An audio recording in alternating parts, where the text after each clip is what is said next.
stream now. I'm so upset I got betrayed by my own homies. And then he messaged me, and I was like, oh, yeah, this does start soon. I thought I was late.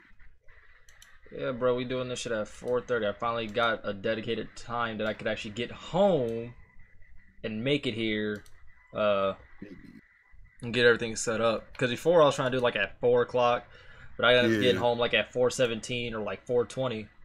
And then you trying to rush to get everything started? Yeah, and I'm all like, nah, fuck all that.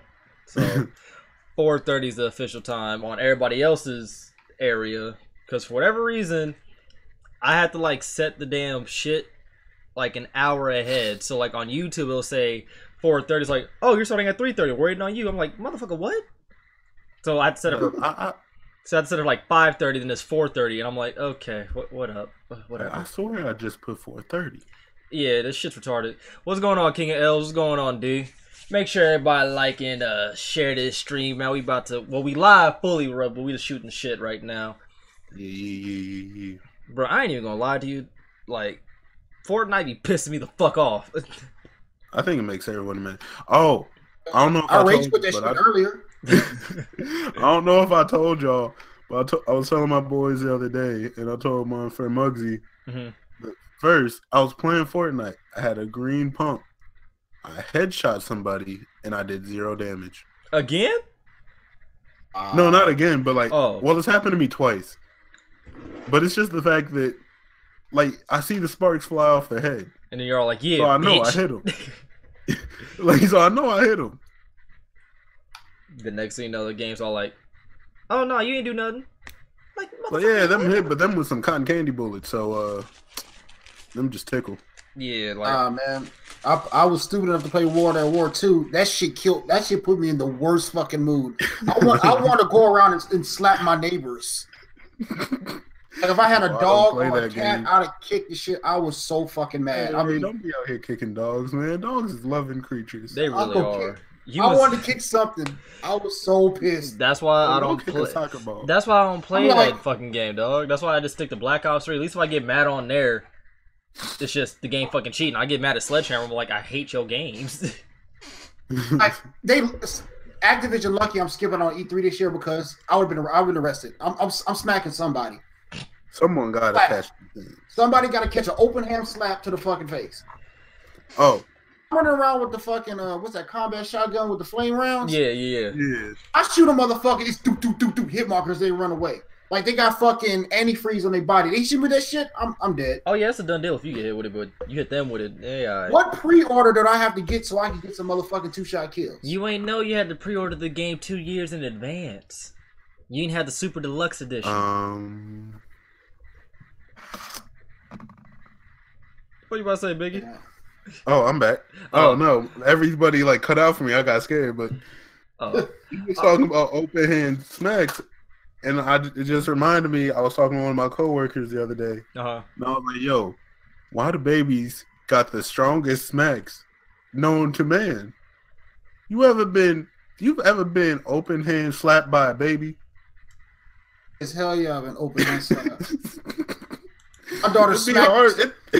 My daughter smacked me so hard, I wanted to fight her. She was like 7 months. Exactly. I mean, I don't want to admit it, but it's caught me off guard a few times to the point where I forgot there was a child. I was like, "Mother!" Oh, okay, my bad. You got it. It's because it just sound like it hurt too. It don't even like really hurt, but it's like, yo, why are you so strong? It's because, bro, like they don't have that mental block on their head yet. They don't have that. When you're a child like that, anything is possible in their minds until I get to reinforce that shit until they get roasted a few times. So until then, they ain't got no cap. So they hitting you with all type of hidden strength, and that shit is not okay. Hitting you with all the hidden strength to Gohan when Android 16's head got smashed. Facts. Well, anyways, we got a few folks up in here. What's going on, people? It is the Run Those Games podcast. Let us be great for episode 8. I got my 2 co-hosts with the most. The homie Biggie and the homie Eric. Biggie, go ahead and introduce yourself. Yo, what's good? I uploaded videos finally again. You know, took you long. And my other co-host, Eric, go ahead and introduce yourself, family. I'm uploading videos again and streaming again. Facts. Make sure you pull up to the homie streams. Make sure you watch their videos and subscribe to their channels. Links are in the description. Now, tell Target to make sure that I'm always off on Tuesdays. Oh yeah, facts. Otherwise, we got to run the fade. Anyways, first order of business. Far Cry 5 has just been released today. I streamed that shit for about 4 hours, actually. 5 hours. You did 5. Oh well, yeah. I played like not PUBG, fucking Fortnite for like the last 30 minutes or hour and a half or whatever. But hey, you make you mad? I wasn't there for the end of it. Oh no, I didn't get mad. I ended up switching games because my homeboys were online just playing Fortnite. But I gotta say, Far Cry 5, it's dope. I like it, but it's not reinventing the wheel. It's not anything completely different. It's still just do all these missions and there's just an entire like story type thing. And I know I'm making it sound horrible, but it's actually a fun game. The story's actually dope. The fucking main villain or whatever is a complete dick, and I want to murder his face, so that's always a plus. He has 3 crazy-ass siblings who each have their own personalities and special abilities that they contribute to like the overall cause. I will say this. The thing that everybody hated with Far Cry initially was the whole climbing up a damn radio tower or some shit like that, then you unlock an entire region. Literally, the first time they make you do that shit, there's a radio, like the dude who sent you on, he's like, don't worry about it, you ain't gotta do this for like the entirety of the game.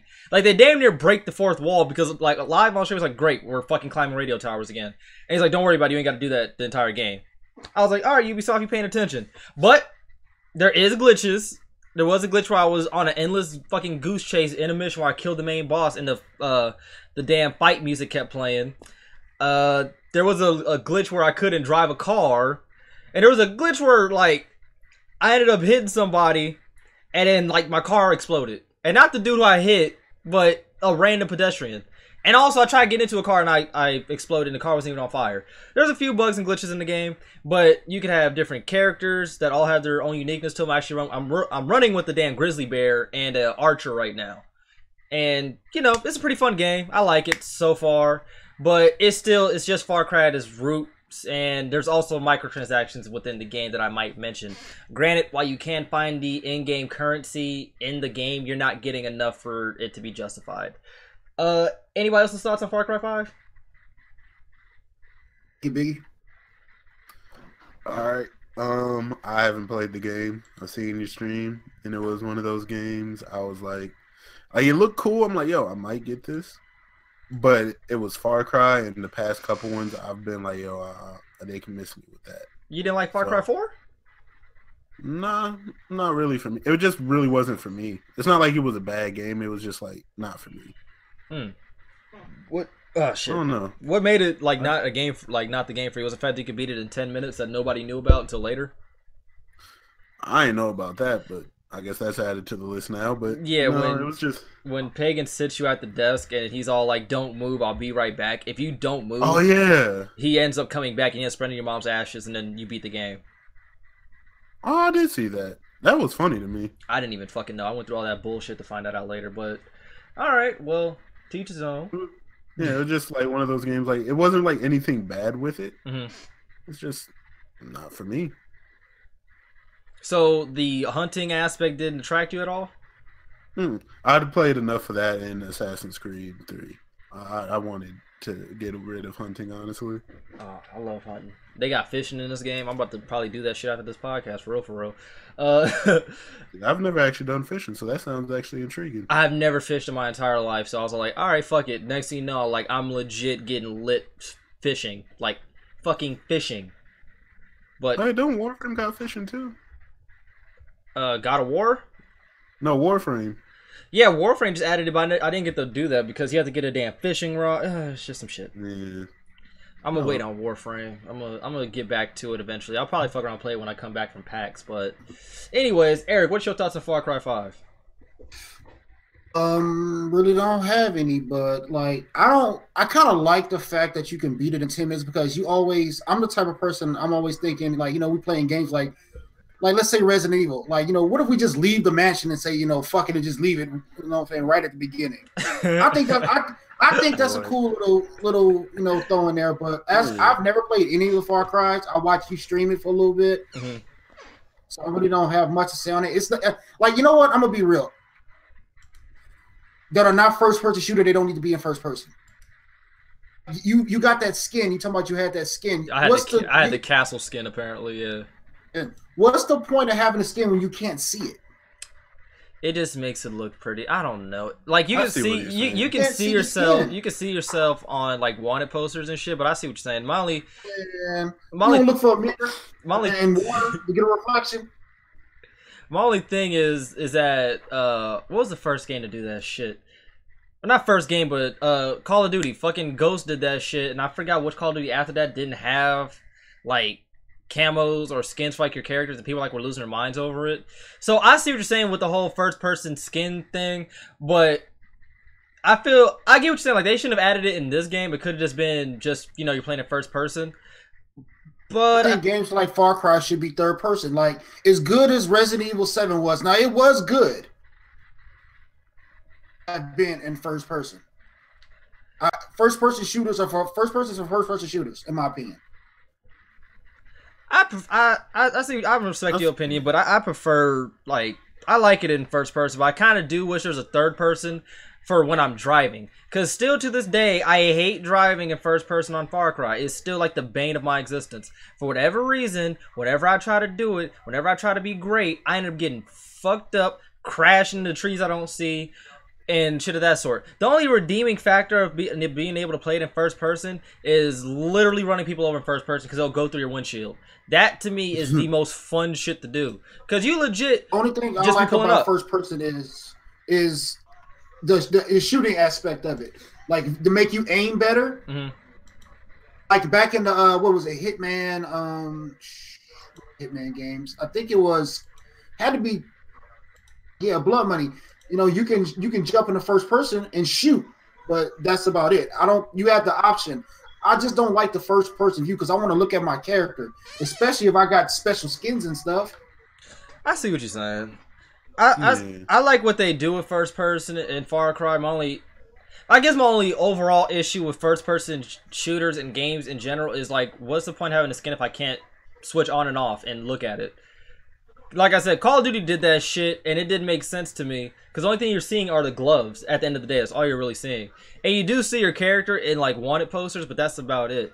So I get it, but I'm not going to fully say that first person should only be in first person shooters, because there's... Actually, Dishonored did a very good job with that shit. What's another one? Skyrim. There's a few games that have a first person that actually work well, but... Those are like just two at the top of my head, because Dishonored made me fucking mad because I tried playing that game being all stealthy, and it seems like I must not be smart enough to do that entire game without getting detected. I must not be. Because I ended up getting detected within seconds. Oh! And I almost forgot. This is one thing about Far Cry that needs to be worked on. Since when the fuck can I be seen from 150 meters from somebody who does not have a sniper rifle? That is the issue I have, because there's at one point where I'm in the trees. That 20/20 vision, bro. Bro, at one point I'm legitimately in the trees to the point where I can't see the enemy, but they were starting to see me. And then when I was kind of behind them, they were still able to see me. So Ubisoft work on that. But other than that, Far Cry 5 is definitely a fun game. It doesn't reinvent the wheel, so know what you're getting into. It's still a Far Cry game, but it has a pretty decent story this time around. What's some of the DLC stuff? Alright, the DLC is like, weapon skins, different weapons, cars, and things of that sort. But as far as the other DLC is the 3 different forms of game modes that they're adding. So they're having a zombie mode, which is exactly similar to Call of Duty. They have a fighting behind Vietnam enemy lines one. That's another story one. Then they have an arachnid one when you're fighting like alien spiders on Mars or some shit like that. It's way out there. It's kind of like the Blood Dragon one that they had with... It's like that one mode from Ghost. What was it called? When you fought the aliens? Extinction. Extinction. Yeah, so like the arachnid one and zombie one are probably more the same Call of Duty. The Vietnam was probably the only original one that actually seemed remotely interesting.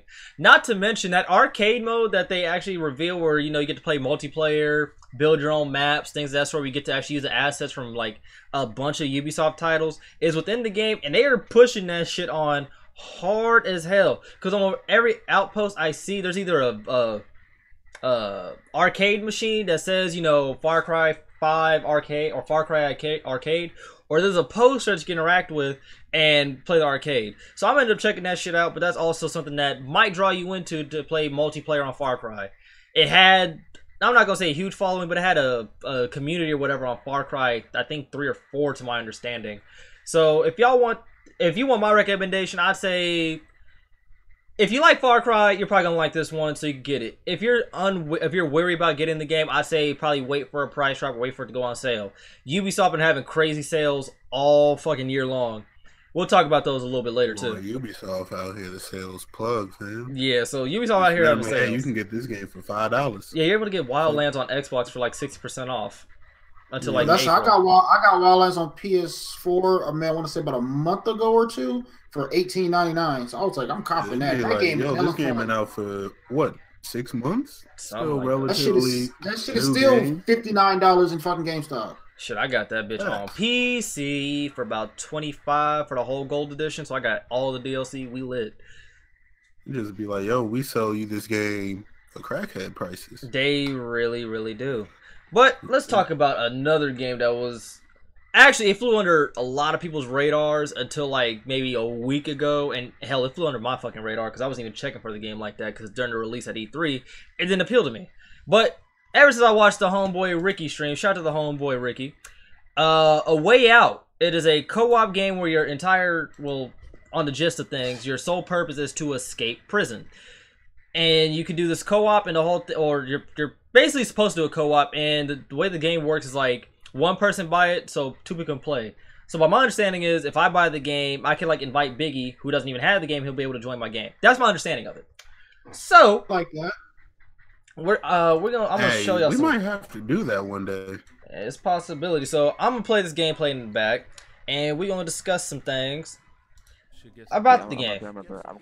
Hold up, y'all talking too loud. Matter of fact, fuck y'all noise. A couple. When I saw this, I don't know who I was watching streaming it, and I was like, so I didn't know. I thought like, you know, I was like, why the hell is it split screen? Mm-hmm. I couldn't figure that out for the life of me, but now I know. Yeah, it's split screen. That's a hell of a concept. I like that. That game has got points just for that alone. I mean, on the originality side of things, this game definitely did that shit well. It's QTE heavy by my understanding of things, but it's not so bad to the point where you don't get to move your character. Because as you can see, Ricky and I forgot old boy who was playing with are like, you know, moving around, interacting with stuff. And the entire purpose of this part right here was Ricky's character, who was on the right, basically threw a chisel on the roof, and you're supposed to figure out a way to get to that roof and get the chisel and shit like that. So it's a lot of working together, a lot of things of that sort. There's you could either escape together or die alone or some shit like that. I forgot the damn catchphrase for the game, but watching a little bit of the stream actually got me interested within the game. So what more do y'all think about this shit? Shit looks like Mob of the Dead to me for some reason. I hate that you said that because now I have that image in my head. God damn it! Look like it does.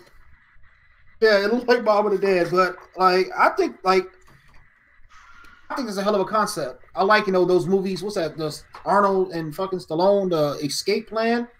That's what it kind of looks like to me, and I like those movies. Anything with a story that has anything with any type of escape or, you know, survival, I'm all for it.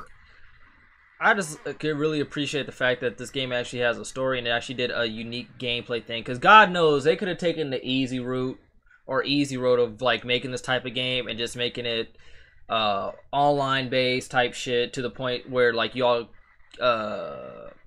you don't really have to do much thinking.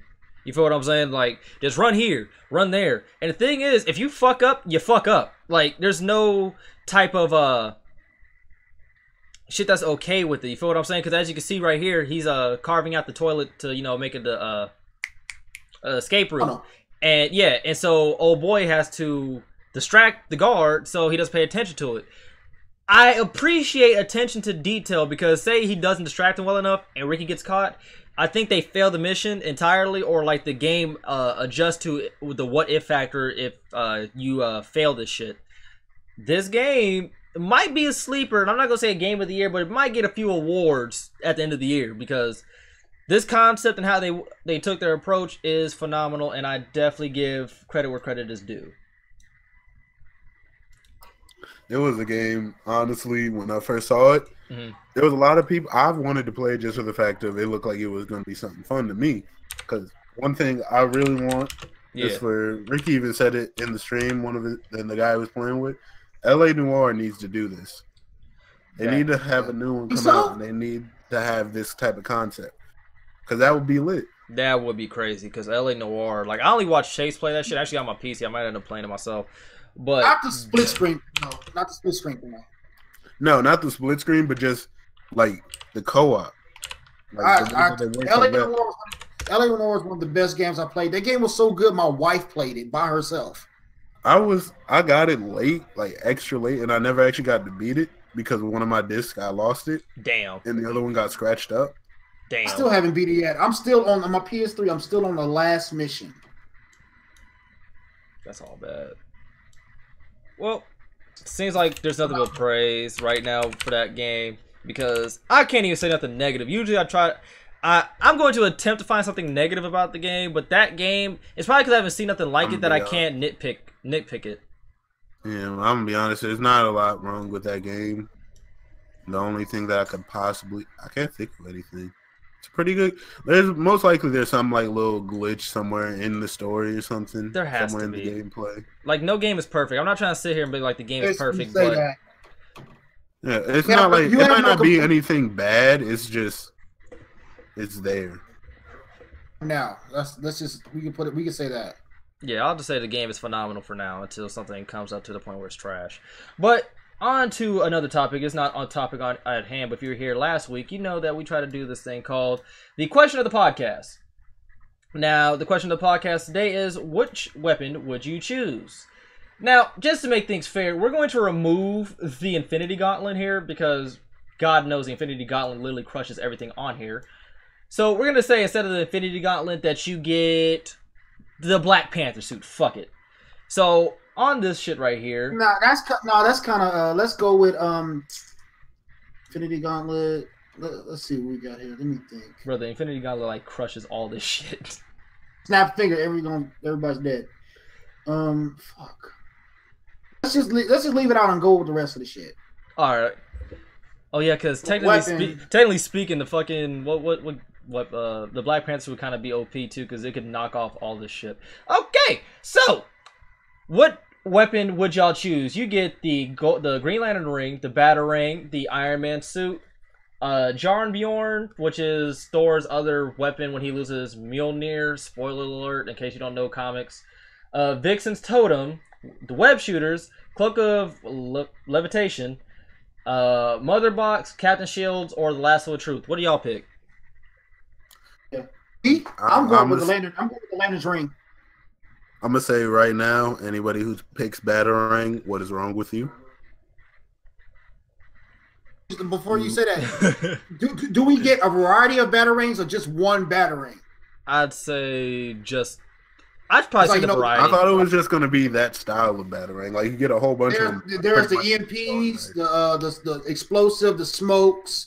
Batman has hundreds of Batarangs at his disposal. So it depends on are we giving the whole arsenal or are we just giving a one Batarang knife thing? If it's just the knife, then you there's no point. You could just go in your kitchen, boom, you got a Batarang. Well, just to make it easy, I don't see the S at the end of Batarangs. I don't see Batarangs. I just see Batarangs. So I'm assuming the one knife one. So we're just gonna go with that. Okay. I'm going with the ring. Even though the ring has to charge, it's still the most powerful thing. The suit is pretty nice though. My only problem with the suit, it could damn near get smashed by everything. And the key thing is, you just get the suit. That means you don't have his martial arts capabilities. Like, I could throw hands, but not like Tony Stark, so there's that. This is the thing, though. But about the ring, it's all about your imagination. Whatever you think of, you can create. Oh, that ain't good for me. That's no good. Whatever you think of, you can create. I'm going to stay with the ring, then. I'm going to stay with the ring. You can make a turbo car around yourself and just run through buildings and shit. I kind of like the Cloak of Levitation, though. low key. The web shooters is meh. The cloak of levitation just allows you to fly. You can fly with the ring. You can breathe in space. You can breathe underwater with the ring. My only problem is with the ring. I'd probably lose that shit. So once that bitch is welded to my finger, we're gonna have a problem. Not to mention the only way Green Lanterns lose their ring if they get killed. That's the only way they lose their rings. Oh shit, niggas be hating on the kid though. And then we got Mjolnir, then we got Mjolnir, which has a dwarf star, so I get to smack a bitch. I might have to go with the ring just on limitation factor, because if I have any of Thor's weapons, I'm gonna be a rampaging beast. Like I got road rage. Thor's weapons, boy, yeah, you'd be in traffic, someone's driving too slow, and you just I'm saying, at least with Green Lantern's ring, I gotta at least like pick my car up or pick myself up and take the fuck off. The web shooters would be dope, but I live in Arizona, ain't that many buildings. Exactly. Vixen's totem, I'm not too familiar with that shit, and I'm pretty sure it's not that great. Okay, no, it is actually it is. Vixen's totem, she can channel. She thinks bear, and she'll have the ability like the strength of a bear, strength of a gorilla, the speed of a cheetah. Oh, you know, she'll have that's her totem. She can harness any animal she can think of. A T-Rex, the power of a T-Rex. She can fly, or like a wolf and have like the senses and all that stuff. Oh fuck! Oh, Vixen is badass. Oh damn! Hold up. I'm a little conflicted now. Shit, I'm staying with the ring because you can have the speed of a wolf, but if it all goes off my imagination, I can make a whole bunch of wolves. But with the ring, you can make like I've seen Green Lantern make a fucking Megazord robot with Gatling guns, fly off world, fly close to the sun. The ring is the best bet here. If we not fucking with the Infinity Gauntlet. Yeah, we cut off the Infinity Gauntlet because that's cheating. That's literally cheating. It's a fucking thing of destruction. That's stupid. Like he literally snaps his finger and everybody's dead. Like he turned Wolverine's like adamantium into rubber. I'll never forget that shit. So yeah, fuck the Infinity Gauntlet. The truth is good if you want to catch your woman or your man cheating on you. Yeah, and the shield, that shit can be broken, and if you ain't got Captain America's trajectory skills, you're fucked. Yeah, you know, I'm gonna go against the grain. I'm going with Vixen's totem. I have to. I mean, it's the best thing. You gotta be the odd one out. Yeah, I gotta be the odd one, bro. The best thing next to the ring. But the only thing the ring has to charge, it has to a limit to it, but the fucking lantern that charges in a pocket dimension, so you can pretty much point the ring and just pull the lantern out wherever the fuck you at. Yeah. Like if I have Vixen's totem, ain't no such thing as traffic for me. Ain't no bar fights, ain't no nothing. Vixen's totem can get snatched off her neck. I believe it, but I be from the wishing nigga woods when I turn to a gorilla. They be like, this nigga got... You about to look like Shot Glizzy, get your chain snatched. You got me fucked up. Somebody run up on me. Hey, I like that. You don't even let them get that. I like that. Hell no. Two I will pick the ring, and I'll pick Thor's Mjolnir hammer because you control weather with the shit. Yeah, that'd be fire. Well, that was... Does that mean I could stop rain and go to work without there being rain tomorrow? If you're Thor, probably. No, you can cause rain, but I don't think you can stop it. Man, I need to stop rain because it's about to be raining for like 3-4 days over. Damn. Well, it should just pass where I'm at. Shit, we don't even get rain. I swear, rain comes to Arizona, looks at us, and then keeps going. Like, they don't need water. Like, what the fuck? Okay, you got it. It's just, we ain't want no problems with y'all heat. Only time... we actually trying to leave some water behind. Y'all just going to evaporate. Here's the fucked up about it. I guarantee if I go outside and wash my car right now, it's going to rain. Happens every time. That's why I like washing my car. That shit pisses me off. I wash my car. Here's the thing. When I wash my car, I love my baby. So I get into that shit. All type of elbow grease. Second I go in the house, it's raining. I'm like, you know what, Mother Nature, you play too much. Any other day you want to rain, my car is dirty, got a whole bunch of brown spots on it from dirt washing up on it. You don't want to be here. But when I put my blood, sweat, and tears into my car, you was going to come up like, oh, hey, baby. She's just going to show up, I got this, fam. I'm like, you ain't have to do all that. I'm like, bro. Let me get a little rinse. Wait, let me get a little rinse. I swear that's what you do. I'm like, Mother Nature, any other day you cool, but why you got to do this to me? You just got to be petty. But on the... about a good 3 hours. I remember when I was in Arizona, I couldn't take the trash out because the sun was just fucking me up. Oh, yeah, it will beat your ass. You got to be battle hardened. Like, you walk outside, the sun hit you with a 2-piece? Bro, I remember one time. A 2-piece. Probably by the time my parents the dragon uppercut. Get the fuck out of here. Probably by the time my parents end up seeing this podcast, all my friends do. I actually told them about this. One time it was so hot, and I had to check the mail because my folks weren't here. They was out of town. It was so hot, like I was wearing basketball shorts and like nothing else in the house, right? I literally stuck my hand outside, and it was beating hot. I said, fuck it. Took my shorts off, walked all the way to the mailbox in my drawers, clicked the mail, and walked all the way back. I didn't care. It was too hot. I would do some shit like that. I did not. Hey, here's the thing. My parents didn't know, but I ended up asking my mom. I was like, yo, what would happen like if I went outside of my underwear? She's like, you get a ticket or like arrested for indecent exposure. I was like, where's like, yeah, and there's a kid outside. You could be a registered sex offender. I was like, oh, well, dodge the bullet there. Fuck it. That's messed up. Just because the kid's outside? Yeah, you because can't even do nothing. Because the kid is outside, you have to be. You're a registered sex offender. Boy is in a 2-mile radius of you. Not you're a sex offender now. That's how it is. But on to the MW2 single player. Fam, okay, so in case all my people in the chat and whatnot do not know, this is how fucked up gaming is about to become. Everybody's hype about the Modern Warfare 2 remaster. The rumor going around, everybody speculating it, hype as hell because everybody loves MW2. But where there's hype, there's also heartbreak. Damn, that was some bars. Because apparently another rumor is going around that the MW2 remaster is not going to have multiplayer. It's going to be single player only, and a rumor is it's going to be sold for $25, and then multiplayer will be patched on later on as free DLC. Or known Activision as another 25 bones, which doesn't make sense. What's happening, Max? That's my homeboy. So none of y'all time him out. That's my boy right there. But yeah, so for those of y'all who do not... I've done that before. Yeah, I know. You did it to my nigga Oscar. I was like, bruh. But yeah, so for all of y'all who do not know, that might be a thing. Because here's the thing, MW2 is still a rumor. Like, it's still not set in stone.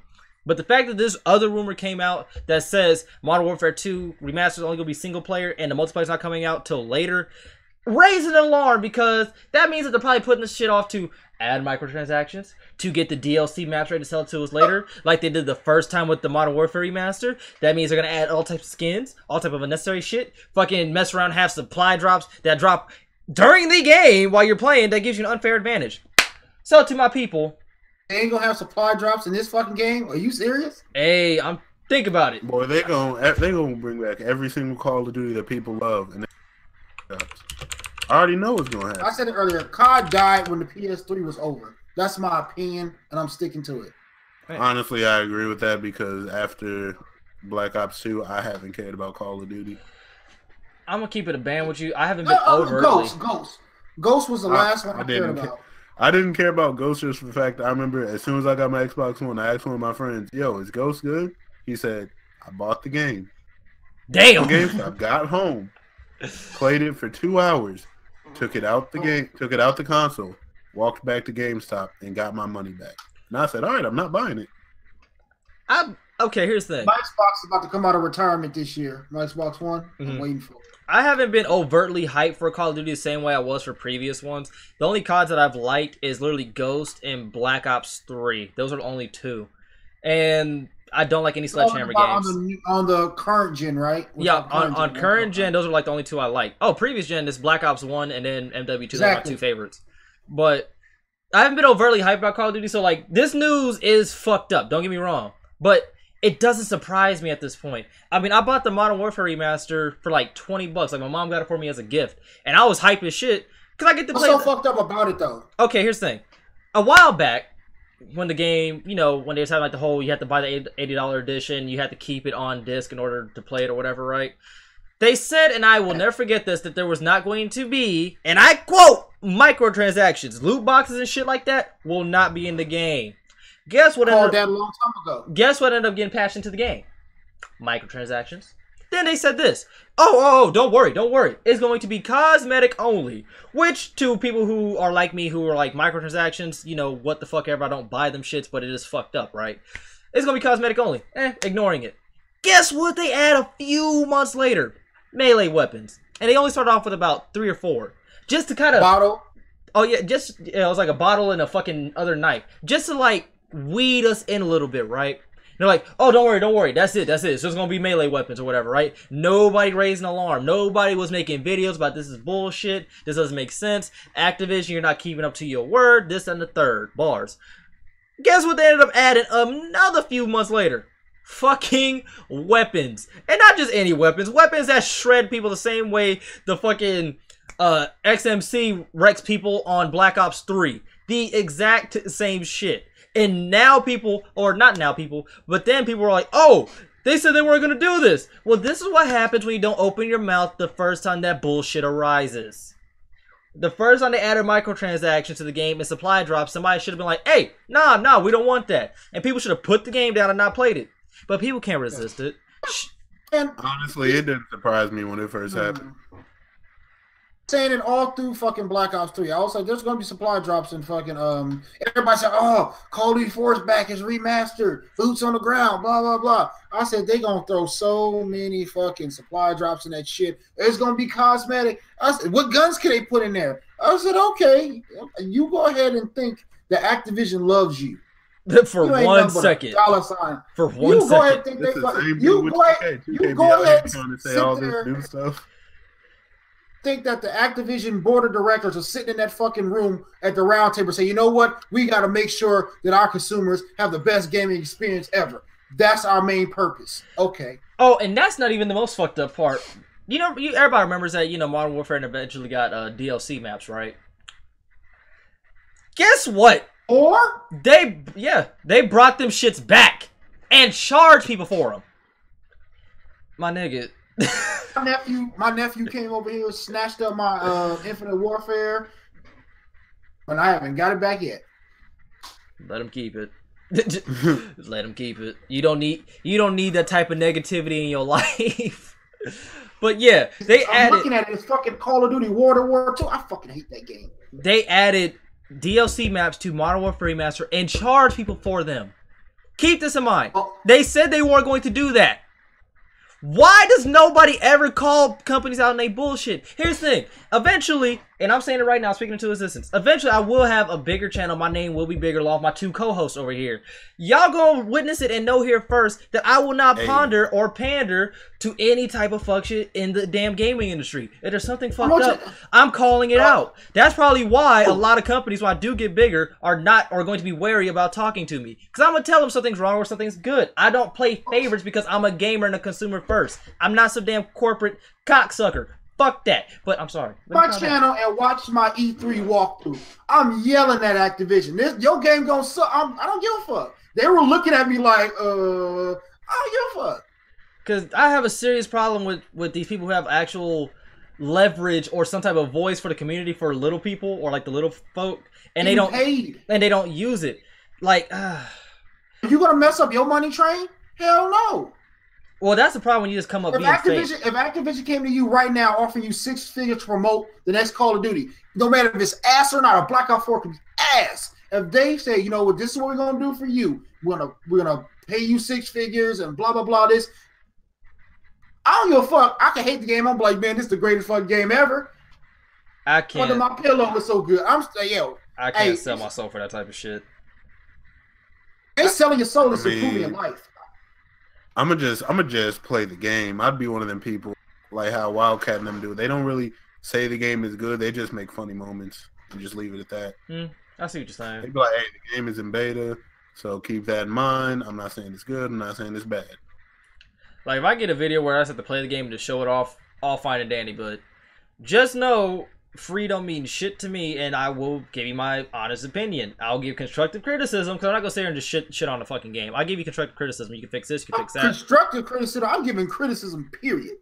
Like I will tell you what's good and what's bad about the fucking game, but my whole issue is when they don't say anything is wrong with the game. That's my biggest issue. Say something is wrong so they can fix it.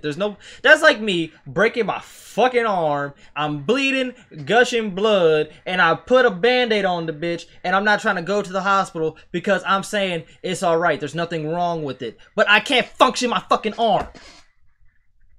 I will say something right now that I've noticed throughout being a gamer and like saying certain things about certain games. What?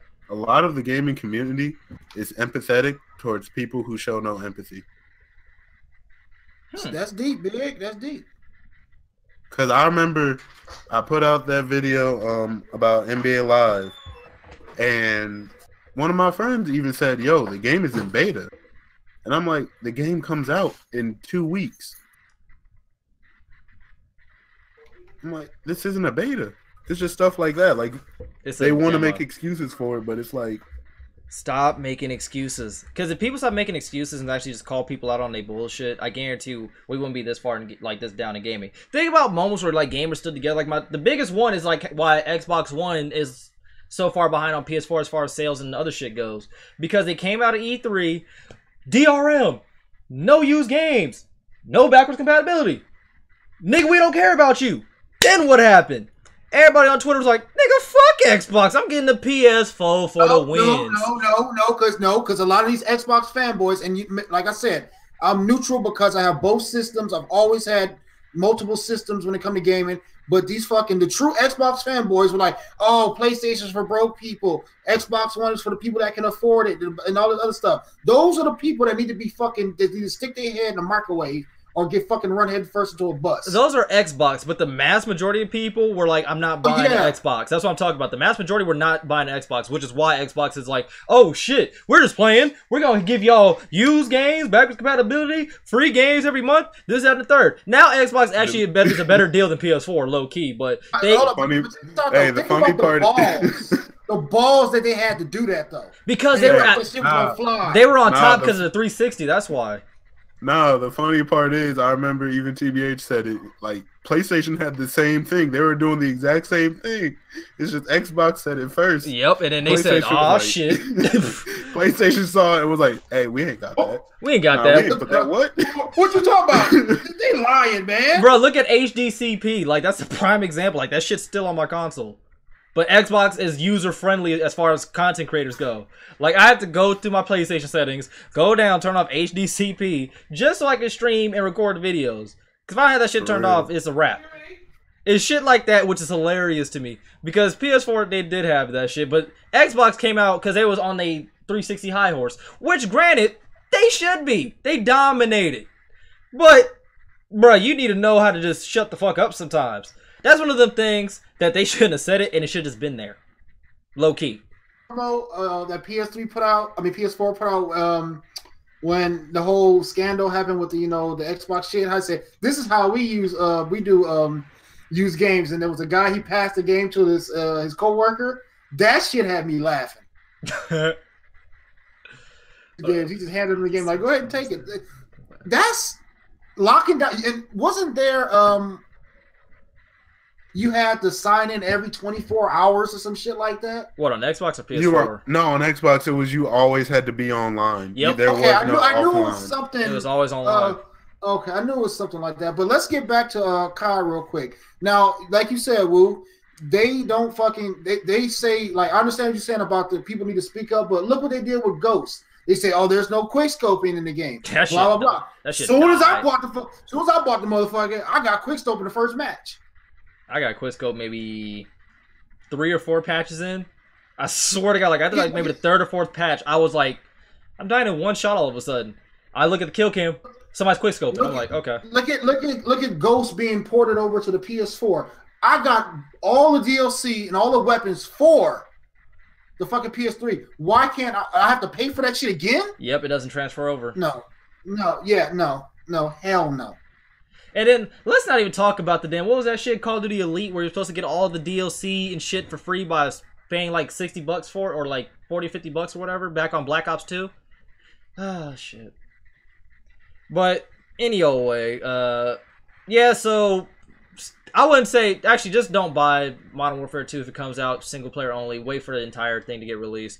Activision is on that BS. Just wait for more news, honestly. Yeah, just wait. Not even just wait for it to come out, just... Because there's certain things that you hear a lot of companies do, a lot of big name companies like Activision, 2K, Ubisoft, they'll use certain words. Oh, yeah, they're good with that. Red flags, and it's like, nah, you can miss me with that. They are good at that. Like 2K always wants to call themselves the ultimate sports RPG, and it's like... I'm phasing through people. I'm still phasing through people. I'm getting bumps. It's not even just that. It's like the fact that... No other sports game have you ever heard them call themselves a sports RPG. It's like, you could just call yourself a sports game. You're just trying to make yourself sound better. I like the idea of a sports RPG, though. I like the idea, but it's like the way that they're doing is like you're just trying to make yourself sound better. And they're half-assing it. We could go on about that shit all day. But what are you talking about, Eric? Back on the fucking damn, I lost my train of thought. Come on, pick it up. I lost my train of thought. It was back about Call of Duty. What was it about? Shit. Activision. Oh, speaking of playing words, there we go. But I'm thinking. Oh, well, I say speaking of playing on words and Activision and shit like that, I'm always aware of 3 companies at this point. Within the past, I don't know, 3 to 4 years since I've been out of high school. 2K, Activision, and EA. Those are like my 3 wary companies at this point. Whenever they announce, release something, talk about something, I am wary as fuck because of what they have done or what they do with their games. Ubisoft is kind of in that list, but lately they've been doing justice to their title, so they're still on ice, but not thin ice. These companies... Ubisoft comes out and they save their games after they high-key botch them at the beginning. Ubisoft took 2 L's to me. The Division and fucking Assassin's Creed 3. I didn't play. I mean, not Syndicate. Syndicate, my bad, Syndicate. Those are the 2 L's they took. And I remember what I was talking about. You got it? Now, this is how Activision do. Okay, remember how Xbox got the maps first, 30 days before, PS4 or whatever? Yep. Activision's like, nope, I can't stand Activision. Now the PS4 is getting the maps and stuff first. And that shit is so corny to me. Let this shit out all at once. Who cares? I'm not going to fucking go say nah to some fucking Xbox player because they can't play Call of Duty maps when I'm playing them. Well, that's what people do, and it drives I'm not going to lie. I used to be one of them kids back in the day because I liked playing Call of Duty when I was young. Bro, if he was on the PS3 360 area, then yeah.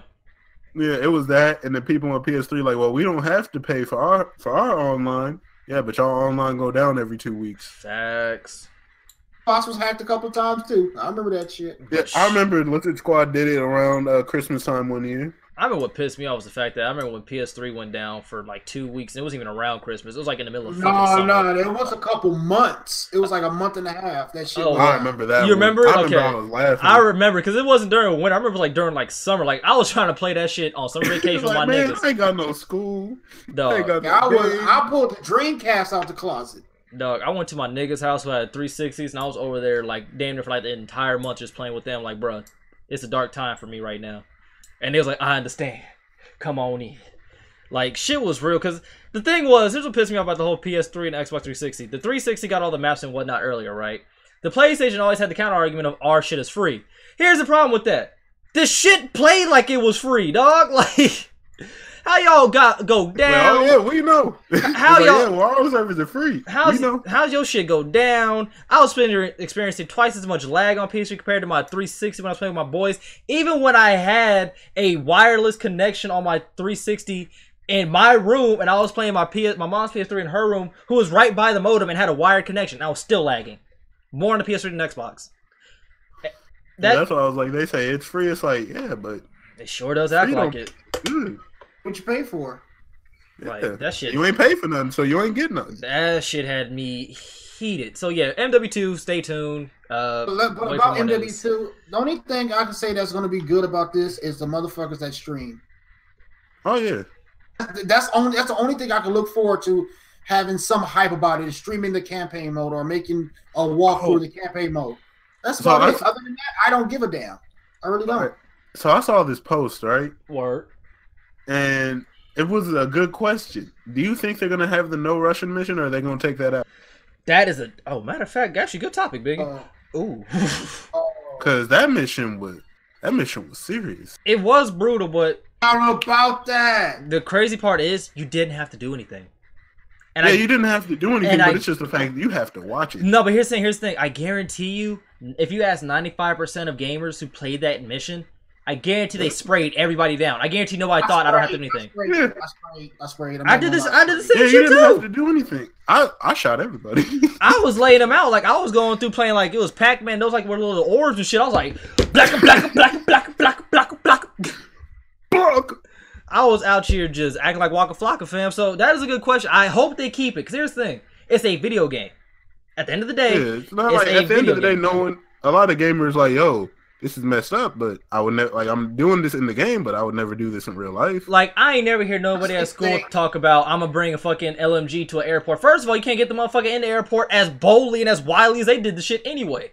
Facts. I don't know how they got to the elevator.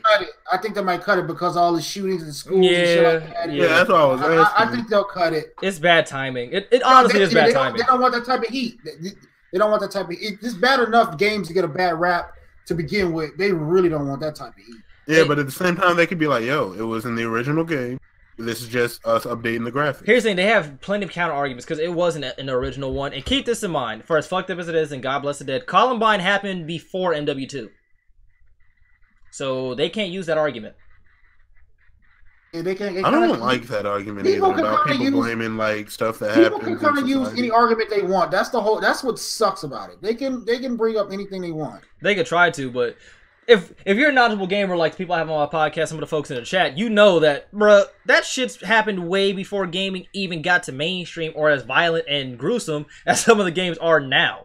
So yeah, but at the same time, one thing I've also noticed at the same time, we're thinking like, yeah, we wouldn't do that, but there's some really incompetent. Oh, there's always some weirdos. There's always weirdos, but there's always we always have counter arguments, and I appreciate you actually playing devil's advocate, but there's always the counter argument of they've actually done fucking studies that like 80% of these school shooters and shit like that were not interested in games. These people who do like these horrible terrorist atrocities are not gamers. Like they don't have any interest in it. No, they be them people that be out there like just killing wild animals for no reason. Yeah, it's the kid who's like burning ants with the fucking magnifying glass and stringing cats by the neck with tires and throwing them off of cliffs and shit. Who you gotta watch out for? That kid Simon who's sitting in the back, always smiling and rocking back and forth. Say hi to him. You're like, hey, how's your day going, bro? Yeah, say what's good to him. Because they always have the same thing. Like they have nobody who they talk to. They have nobody who asks them how they're doing. They have no underlying factor. I know we're getting on a serious topic real quick because it's Modern Warfare 2. It's no Russian, but they don't have any common underlying factor of they have nobody to talk to. Their parents don't talk to them. Some of them don't even have parents. They have no type of camaraderie to actually, mellow them the fuck out and actually talk to and, release some of the stress they have. Because stress is like a huge factor. In this world are just sick for no reason. There is that too. Like I'm quoting Alfred Pennyworth from The Dark Knight. He said there's some people out there that just want to see the world burn. There is. But yeah, the no Russian mission, I hope they keep it in. I hope they keep that shit in. Because they keep that in my mind, that takes a bold stance and says that gaming is not the cause for these fucked up atrocities. These terrorists, which they are by definitions, Jesus Christ, call it what they are, terrorists, these goddamn terrorists and atrocities that they're committing, it's not because of games. So I hope they keep that shit in to make a point that they played this shit back in 2002, they can play it again in 2018, and they'll be alright. I will say it could be a lose-lose situation for them in this point. Because they could get the backlash of it being in there, or if they take it out, they get the backlash for gamers like, yo, why would you take this out? It's such a sensitive subject. It really is. I just don't think they want that type of attention and heat, especially when they're scrutinizing every damn thing these days. Oh, they go I could see him taking it out, but I could also see him keeping it just like, yo, it was already in the game. Like pretty much like, yo, it's not our fault. This was here years ago. It's really we're just upgrading the graphics. Like they're mad about any game. I wouldn't say mad about any game, but they're concerned about any game. Fucking Manhunt. That game Hatred. Oh yeah, Hatred. That game is banned in countries. Yeah, well, Manhunt is Slaughter when the prison. Not Outlast, but it's another one called Slaughterhouse or something like that. I remember seeing that game Hatred. I'm like, yo, dog. I remember watching the trailer for Hatred, and I was like, bro, this is going to put a bad look on gaming. Thank you. But I was just like, yo, who plays this? The game was trash, anyways, which made it funny because they basically made the game because apparently the company who makes that or the people who make that, the devs, they have a history of making like outrage or like horrible games like that on purpose to like get a reaction type shit. And people who bought the game, because I think shout out to the homie Ricky, he ended up playing. He's like, dude, that game was fucking butt. Like it had no purpose. I'm like, okay, cool, confirmed my belief or my I guess suspicion or I can't think of the word right now, but yeah. So there's plenty of violent games that they could be mad about or be like, yo, that's kind of out there. Because I played Manhunt on the PS2 when it first came out.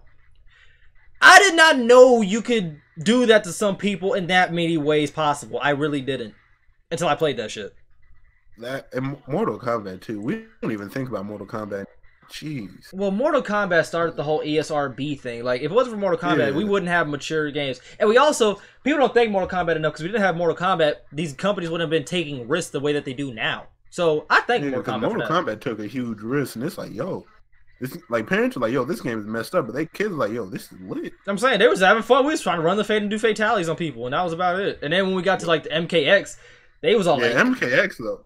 That MKX, shit, like even normal people, even people who love the series, like, yo, this kind of out there. I fuck with it though because I'm like, they don't hold back. Fuck holding back. Keep pushing that motherfucking envelope, dog. It's Mortal Kombat. We know y'all can be gory and brutal. But it's still like certain things. Like, yo, y'all ain't have to be so brutal with it. Like all of Melina's, all of her fatalities. Oh, eating people's faces off and shit. Yeah, like yo, y'all ain't have to do that. No, the one that screwed me up the most, and this is actually a funny one, was Mortal Kombat 9, Noob's fatality. Because he spawns another one of himself, and they pull you apart. And you're screaming until your neck. Mortal Kombat 4, Quan Chi's my favorite. He pulls your leg off and beats you to death with it. Yep, I remember that one. That's one of the best one. I'll tell you, because you know what I just thought about this, though. The Mortal Kombat fatalities, while they are fucked up, we laugh at them because they're so fucked up. Like, yeah, it's like, like, bro, come on, he dead, dog. He gone. You didn't deserve that, man. Come on. And then, like, they always hold like an arm or a leg or some shit like that. Like, yeah, motherfucker. I was like, all right, you got it, bro. What was the most gruesome fatality in Mortal Kombat 1? It had to be Sub-Zero's. Yeah, pulling the head off with a spine attached to it. Mm-hmm. And then he had the one in, what was it, Mortal Kombat? Still like, come on, bro. You ain't have to do all that. In Mortal Kombat Deception, I remember he has one where he freezes the person, takes the person's head off, slides backwards, and then throws your head at your body while it's frozen and you explode. That's like my favorite one to do. But, oh man, I could think about them shits all day because them bring back hilarious memories of me talking shit to my cousin. Like, yeah, motherfucker! What? But I've honestly never been good at Mortal Kombat, but I always loved the fatalities. I got good enough to beat everybody else. I was never going to play anybody who was good at Mortal Kombat. I was good at playing it against people in my group. So I was like, I'm fucking you up. Looking at the Game Pro magazines to learn the fatalities. I'm like, okay, up, down, down. Yup. You be trying to remember that shit? Yeah, I'm trying to remember that shit. Anybody else miss a day? This is just random because he was talking about being a GameStop. You go into GameStop and you're just looking at games. Like, you don't know anything about them. You're just looking through games, looking at the back of them to see, hey, this look kind of cool. That was before I was into YouTube a lot.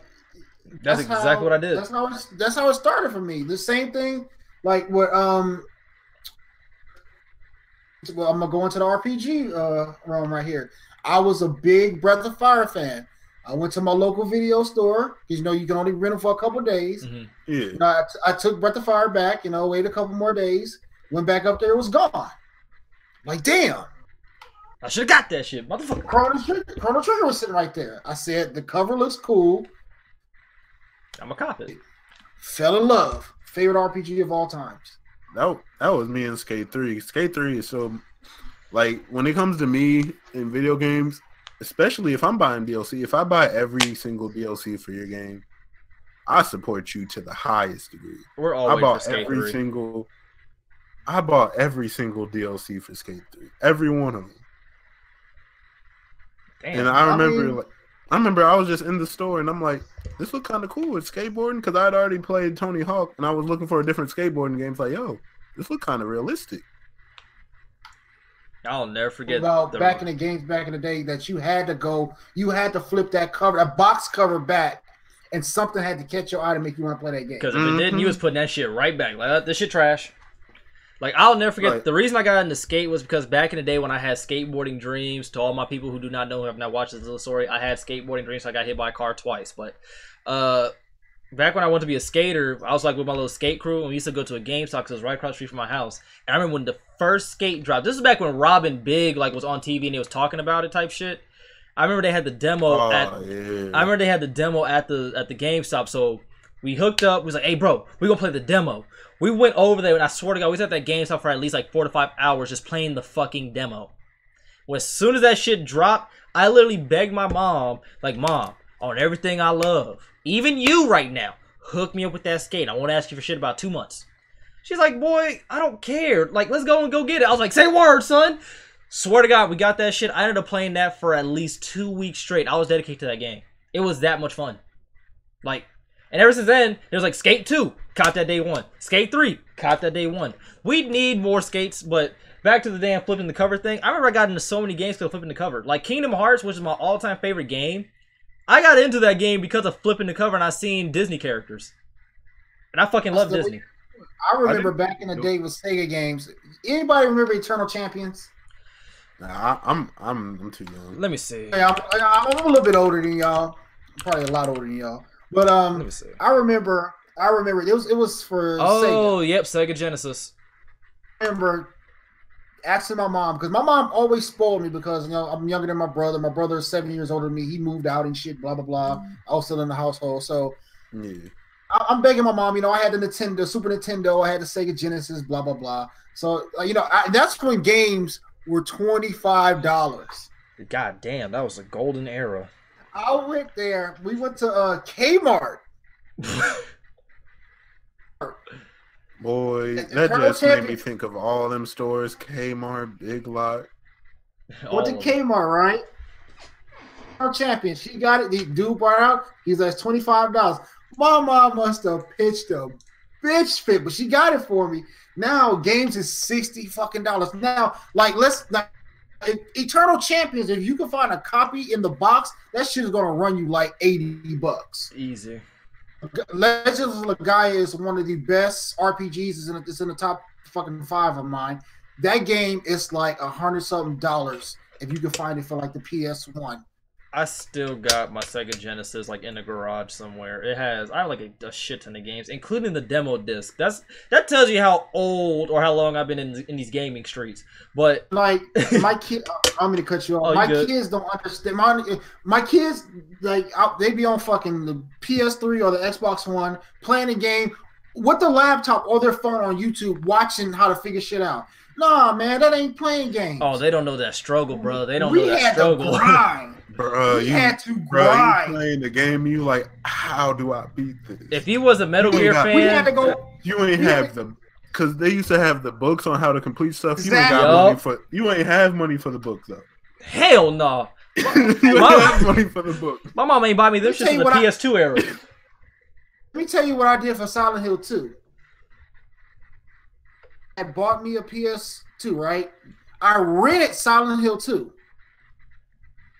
Me and my best friend, we were playing that shit for a couple hours, right? We got stuck. I was like, you know what? Let's go to the mall. I drove all the way to the mall, bought the book just to pass one part. Bro, that's memorabilia. That's serious. Like, yo, I gotta beat this. You gotta go to the grocery store and look at the little magazines. You hope you see a Game Pro or whatever gaming fucking magazine they got, and fucking you gotta find how to beat that level or that code or something. Now, I see what you mean though about like you kids and legit. You can just watch somebody's walkthrough of them. It looks like they did it flawlessly. No, they spent a couple hours trying to do that, and you just gonna finish it in 5 minutes. Facts. I fucking on my walkthroughs, I be playing for about an hour or two for a 30-minute video or less. Cause you be like, yo, how? Cause it's just I feel like it's just I'm still pretty young, but it's just my generation and older. It's like I gotta figure it out myself. I don't want to just look it up right now on the internet and just have it there right in front of me. I gotta figure this out. I mean, I still do that with a lot of my online games. Like, yo, I have to find real out. Game of spirit right there. That's the struggle. Like, if you ain't been through the struggle of like getting the books and trying to read it and trying to figure that shit out, or not having enough money to the book and figuring it out. Like, to all my Metal Gear people, you remember when you had to take the damn controller out the fucking console and put in the other one in order to beat the fucking boss? On YouTube, they tell you that shit. On the book, they probably tell you that shit. Yeah, like, you would not know that shit. On the cover, it gives you the codex code, that's the frequency that you need to pass that one part. Trying to tell you. Like, so I get it. We live in a new age where folks do walkthroughs and can show you, but now it's just I don't know. Games used to be like, nah, I don't care if you just here to have some fun. You gonna learn something. You gonna get this ass learn how. I remember I remember getting the Resident Evil 2 demo. 5 o'clock in the morning playing that shit. The demo. Shit, the demos disc was the best shit ever. Because it had like 80 games, or not 80, but like 10 to 12 games on that bitch. He was playing all them shits. To the point where he was doing speed runs on a specific level, to the point where you're like, oh, okay, I got it. I'm gonna do it again. Can I do it faster? Like that game with the it was like a PlayStation exclusive, but it had like that Undead Night. I think it was called Undead Night. I played that demo so many fucking times. It was ridiculous. Same thing with the Small Soldiers game demo. Beat that shit. I'm actually gonna buy that game again. I'm gonna play it on my PS3. It's like $40 or $50, but I don't care. That's childhood right there. Cause I ended up buying the Space Jam game again. Ain't got the price. It don't. Certain nostalgia shit, I don't care. Like I want it just so I can look at it, and remember it. But like there's certain things it's legit that Futurama meme. Shut up and take my money. Facts. I was like that in God of War trying to figure the puzzles out. That's another one. My mom ended up buying the book for the first God of War to figure out some of the puzzles. And I swear to God, this will make me mad. This is what I love. And like sometimes my mom frustrates me. Because when she got on a puzzle and couldn't figure it out, she would have me go do it. Because she's like, I need a level head. You haven't played this yet. You don't know the puzzle, so you don't know what to think. I was like, what kind of fucking logic is that? Swear to God, 10 minutes later, I figure out the puzzle. She's like, all right, thank you. Give me my controller back. I'm like, mother, I can't even kill nobody, though? All right, you got it. Just walk back to my... I would just walk back, kicking the can, play NFL Street 2 again. Like, all right, fine. The street, yo. EA big comeback. We've been high-key going on this for way too long. Hey, we had like 4 topics. Hey, bro, it makes good content, all right? But on to God of War. Good shit, Dante. On to God of War itself. So, for those of y'all who do not know, God of War is going to more RPG-ish route as far as, equipping Kratos with different type of armor and boosting his weapon stats in a way that's different to customary blood orbs. Now, apparently, word has gotten out, and actually the dev said it will take you 25 to 35 hours to beat the game. 10 minutes? Not 10 minutes. Not 10 minutes. Think about this. 25 to 35 hours. All the games put together, like the first 3, take you about 10 hours to beat. At least 10 hours. Not a piece, but put together. Like, so I can play the first one, second one, and third one. In about 10 hours, I can beat all 3 of them. Boy, that is more... Yeah, you can. That sounds like a good time to me. I beat God of War 3 in about, 4 to 5 hours. Actually, I take probably less than that because it doesn't take that long. Because the puzzles are not nearly as difficult as they were on the previous ones, and it was pretty easy. But the first one was difficult, the second one was difficult, but it even says, like, in the article itself, like, it takes 10 hours to beat all 3 put together. And I believe that because it didn't take me long to beat God of War 3, so that would shave off a big-ass chunk of my time if I was doing a speed run of all 3 games. But what do y'all think about this game being 25, 35 hours to beat? The core fan base is going to love it.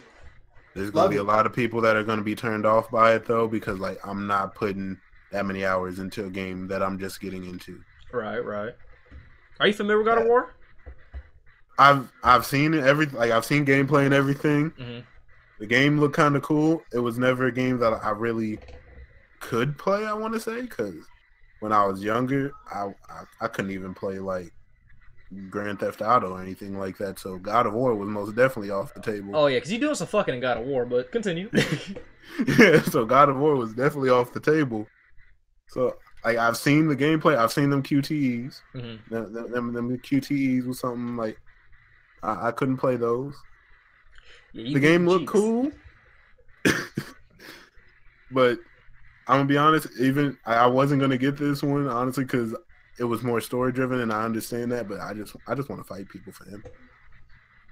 Okay. Then I hear this. I'm not putting that many hours into a game, and it's gonna be my first time playing this game.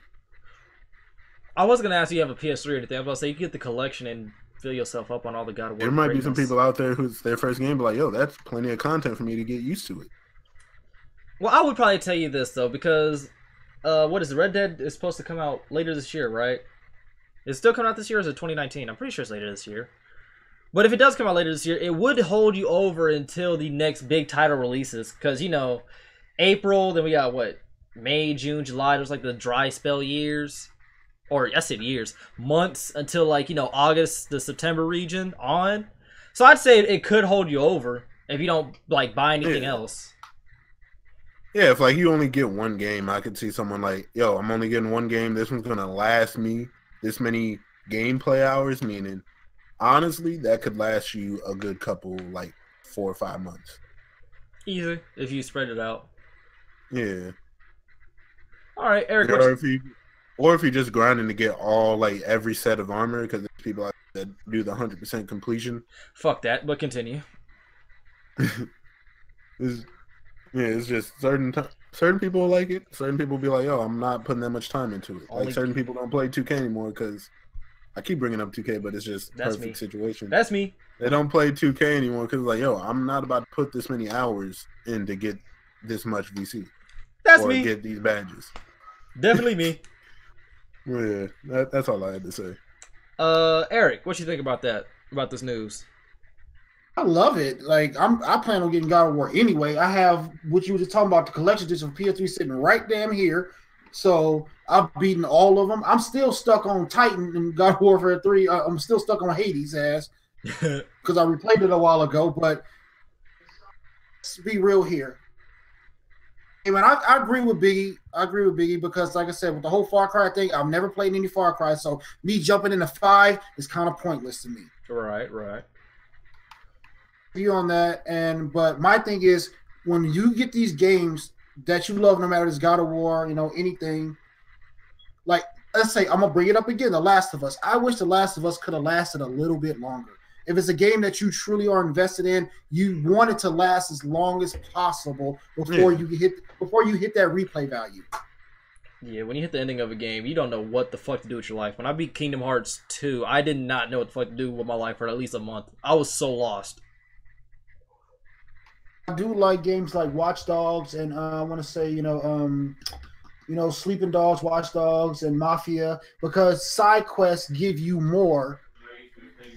If the story is good, stop for a second. Let me knock these side quests out so I can have more time to enjoy the story. Yep, Skyrim and Fallout do that shit. Them motherfuckers give you so many side quests, you forget what the main quest is. I remember I got so damn far leveled up in Skyrim the first time I played it, like on my 360, to the point where I did the main story and beat everybody's ass within seconds. It wasn't even fun. But that's the most fun thing about a game is the longevity of it when you're playing it. I'm gonna be honest. I haven't beaten Assassin's Creed Origins because I high-key be thinking I'm doing a main mission and I realize it's a side mission. The side mission was fun. Like, I've done that like 5 times. Kingdom Hearts so dope was the end boss because you fight 3 variations of him.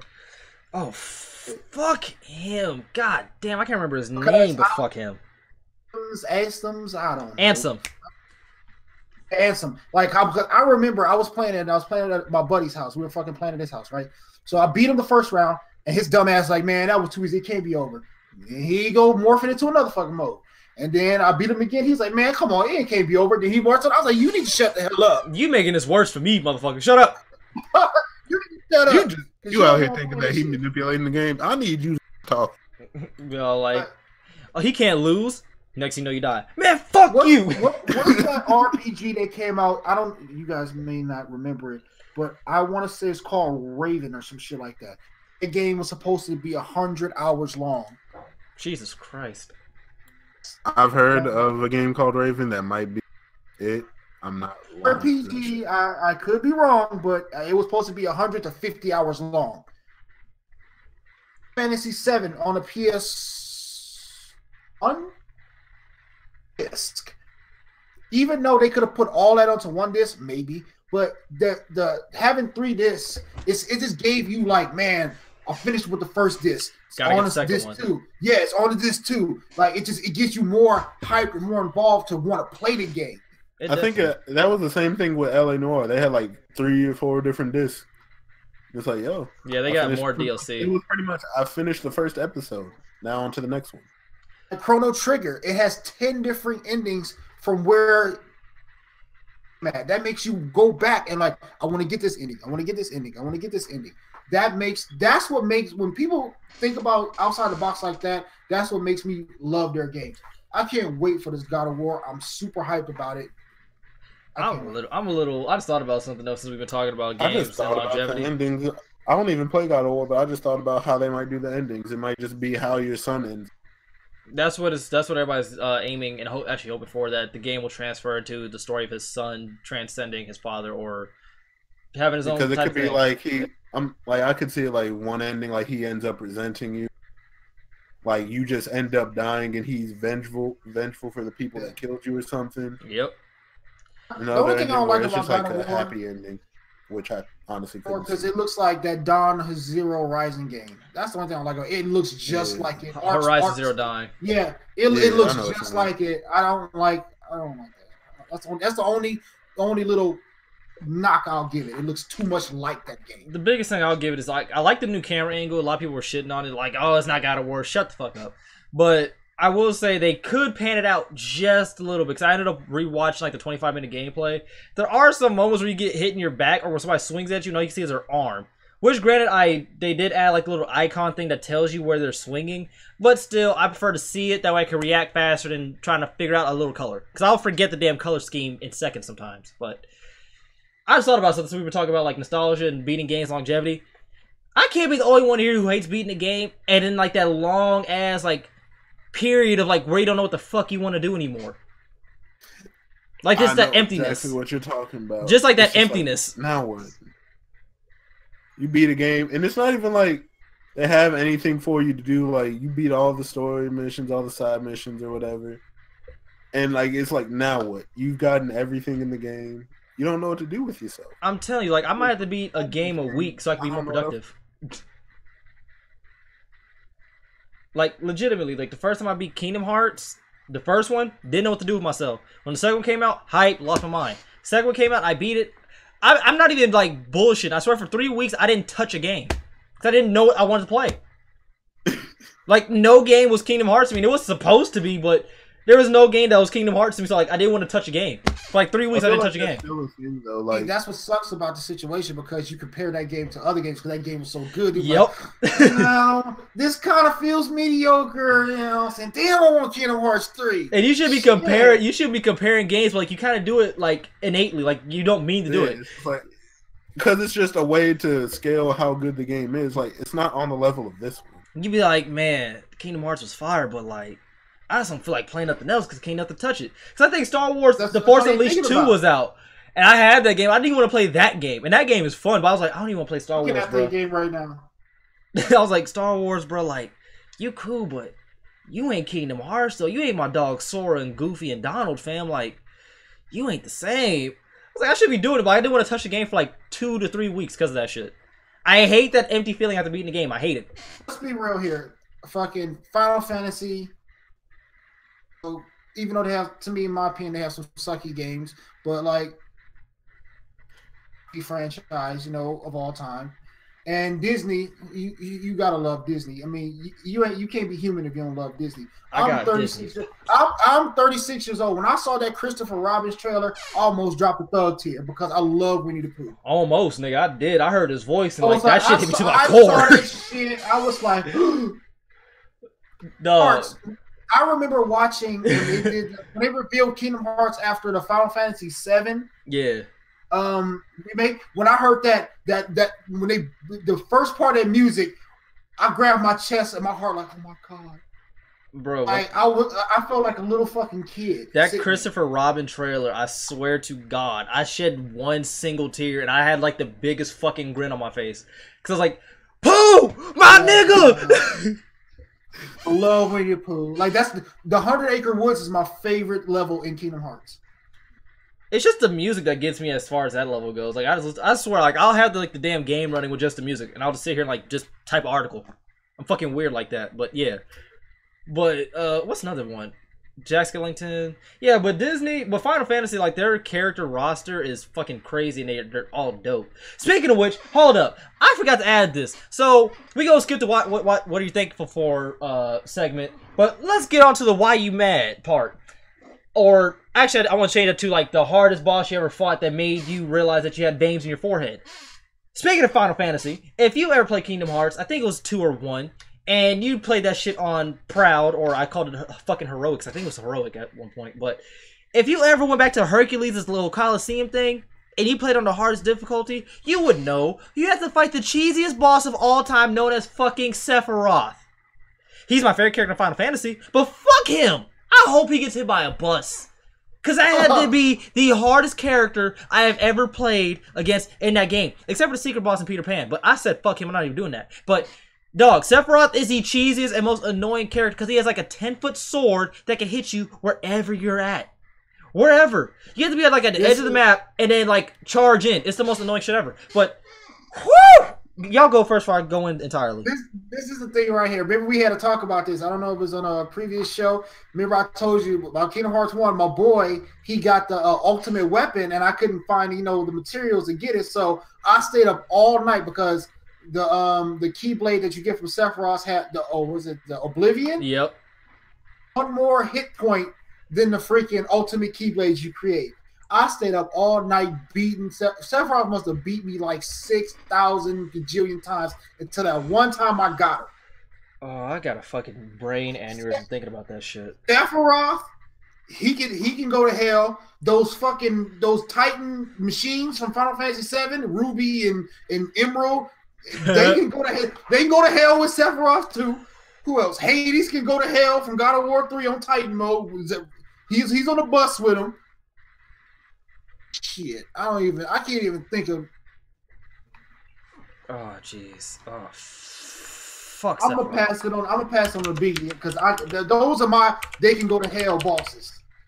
I can't think of one I can't think of one like from my past, but I will say recently one game that I tried playing and I refused to play it anymore is Monster Hunter. Because I heard about Monster Hunter. I was fighting the Anjanath. I was whooping this man. I had the insect glove, and I was flying through the air, hitting his back and everything in the air.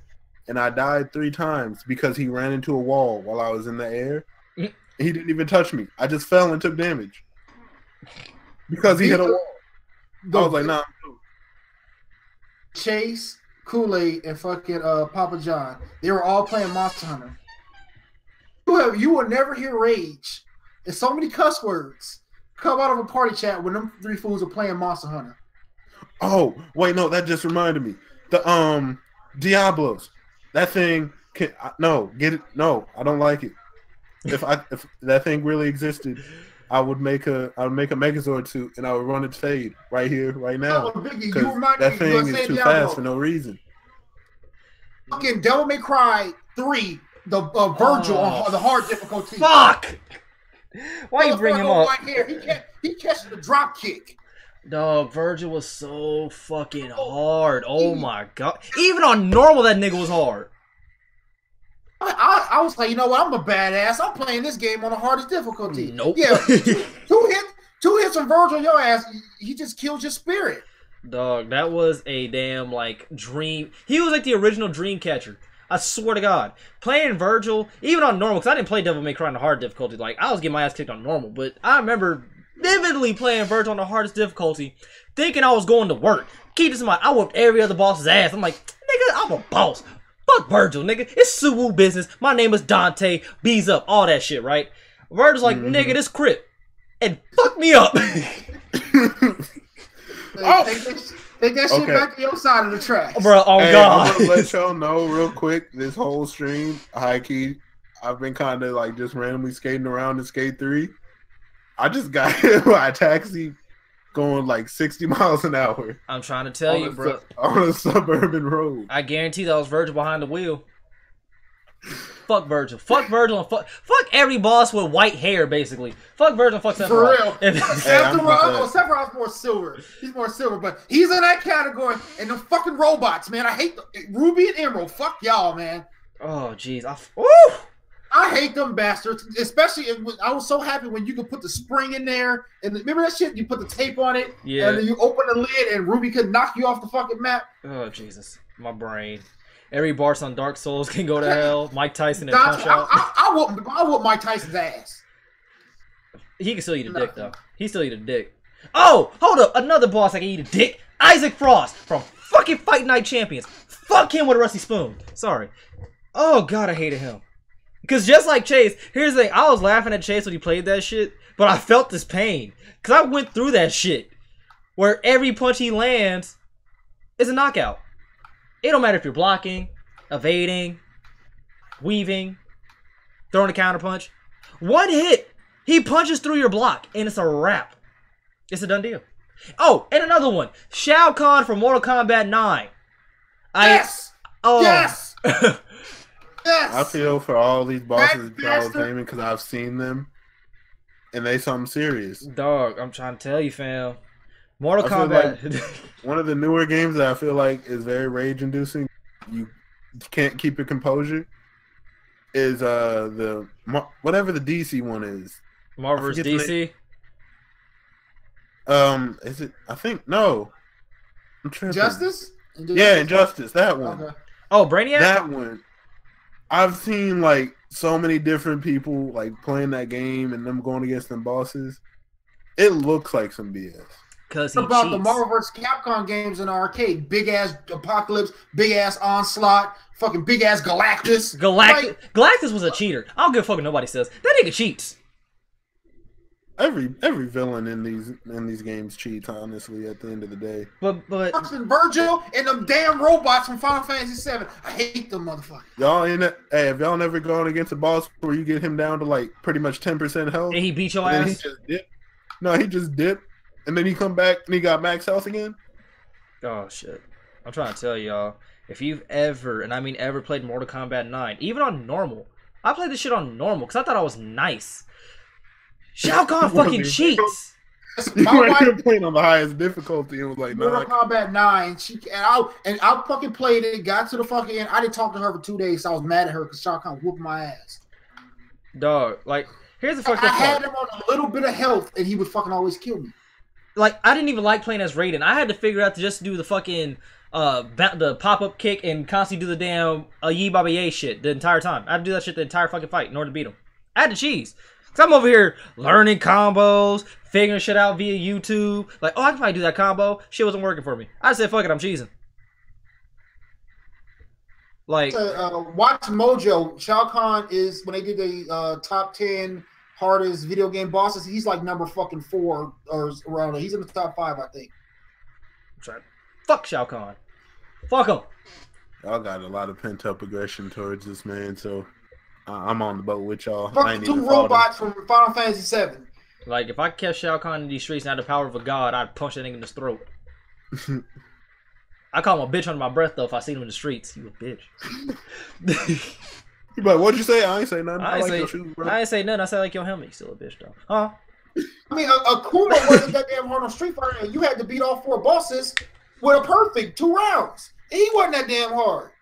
I see. I didn't play Street Fighter. I was not big on Street Fighter. Oh, I thought of another one. If you've ever played Tekken 4 and you played as Jin, because I'm one of those people when I had to like play Tekken, I had to beat at least with 4 to 5 characters. They're the entire roster to get all their stories, but I let my cousin do the rest of them because there's some people like I was not touching, like Marduk and Brian. I'm not touching those 2, but I swear to God, if you played the Jin story on Tekken 4, you had to beat the damn his like rival and shit, which was Harung or whatever, right? Then you had to beat. My favorite character. Then you had to beat Heihachi, right? Then you had to beat his dad Kazuya, right? Then you had to beat them niggas again, and they had max health, and you had to beat them with the health that you retained from the previous times you fought them. Dog, I broke a controller because of that shit. That shit is cheating when you gotta fight 2 bosses and you only have 1 health bar. That's that bullshit. That shit drove me up a wall. I'll never forget. My cousin was watching me, and he's like, I think 6 or 7 years older than me. He's like, come on, bro, you got it. I was like, dog, don't say nothing to me. I want to hear nothing positive, nothing negative. I don't want to hear shit. I was like, bro, don't say nothing to me. I was like, I just need silence. I just need silence. Bro, I beat the game. And I don't know why. Maybe it's my over-exaggeration, the rest of my mind. I swear to God, once I beat it, I threw my controller down, celebrated, turned up, right? My cousin opened the door. In my mind, I swear to God, I seen steam leave my room. I swear it was that hot in my room for my rage that I seen steam leave my fucking room. Like, we walked out of my room and it felt icy cold. Yeah. You walked in my room, it felt like a sauna. I was like, was I that pissed off? He's like, dude, yes. I was like, oh, shit, my bad. Let's play something else. I want to play, I don't know. Let's play NBA Street. I'm mad. You just gotta play a game where you ain't gotta think now. Yep. Every Ninja Gaiden boss, every Ninja Gaiden Black boss was cheese. Facts! If you ain't never played Ninja Gaiden, first off, that's an amazing series. That's an amazing series. But I need to play that shit. Because growing up, I didn't really play a lot of video. I hit like 10, I want to say. So like, I didn't play a lot of these games because I didn't know about them. Dog, Ninja Gaiden is dope. It really is dope. But the bosses on there, they'll fucking cheat. They really will. You have to fight some like big ass 10-foot monster like on a freeway or some shit that I'm trying to remember. And I had like a strong fucking sword. I had like a bunch of different weapons. I got fucked up. I was like, I don't want to play this shit. Boy, you thought you was strapped, set, ready to go. Dog, it's like pulling up to a damn like shootout with a shotgun and an M16 and nigga just has a nuke. That's what it was like. These bosses will kill you. They will hurt your self-esteem and kill your spirit. Like for the day. For all my gamers, you know that feeling of beating the boss's ass. They get at like 10 to 5% health and they fuck you up. You don't want to play a game no more. I know that. Like you're you're so shocked. I got in trouble. I get that feeling from Xenoverse. I got in trouble because I was playing a game in my room and I finally beat this boss. I jumped up and yelled, "Yeah, fuck you!" My mom was like, "What are you talking to?" I was like, "Oh, my bad."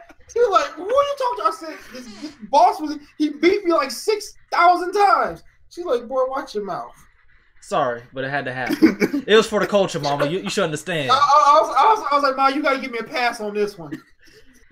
Bruh, you gotta give me a pass on this one. Just like, you gotta understand. Come on, please. Dog, I'm telling you, like, veins popping out of forehead hard, because fucking Tekken 7, that's another one. Fuck Kasuya and fuck Akuma, because them bitches cheese. And all y'all see me play that shit live on stream. Mission where you had to... you had to be what's his name, and you weren't you Akuma? No, you were you was Heihachi. Yeah. And you had to face Kasuya. Then you did the special mission as Kasuya, and you had to fight Akuma. Y'all watch me play that shit live. That one. That one was hilarious. That shit was not funny. Fuck what you heard. That was funny to me because I wasn't playing it, but it looked like it was rage-inducing. Bruh, because here's the thing about playing Kasuya. He cheats because he has unblockable hits and armors through your fucking hits. And not only that, you have to sidestep his lasers and then punish accordingly. You literally have to adjust your playstyle on the fly while it's happening. And then with Akuma, and keep this in mind, I was playing this on normal live on stream, and I was beating everybody else's ass up to this point. I was fucking them up. As soon as I got to fucking Akuma, I was feeling nice. Like, nigga, I just beat Kasuya. Nigga, and I got Kasuya. I'm about to beat that ass. Nope. So then you forgot Kasuya didn't have as much health. Bruh, like... You got a different idea than I do, motherfucker. You ain't beating shit over here. Akuma was cheese, and he was doing the damn shadow step punish. Fucking, Raging Demon, insta-dead. Fucking Hadoukens and shit in the air. I couldn't do anything. It literally took me, I think, about like 2 hours, like, again after, like, I had to take a break from streaming, I think. I don't know if I beat the whole thing on stream. I think I took a break and ended up beating again later on in the stream. Yeah, I think you stopped. Yeah, I'm pretty sure you stopped playing. You're like, I can't do it. Yeah, I think I said, fuck it, I'm not doing this. I ended up beating again on stream.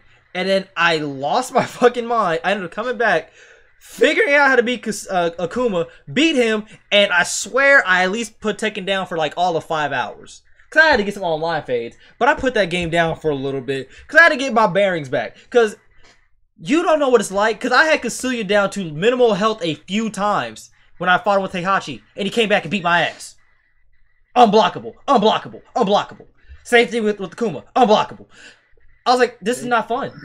This is not fun. What are we There are certain bosses in video games like, yo, they legit make it. There is no block.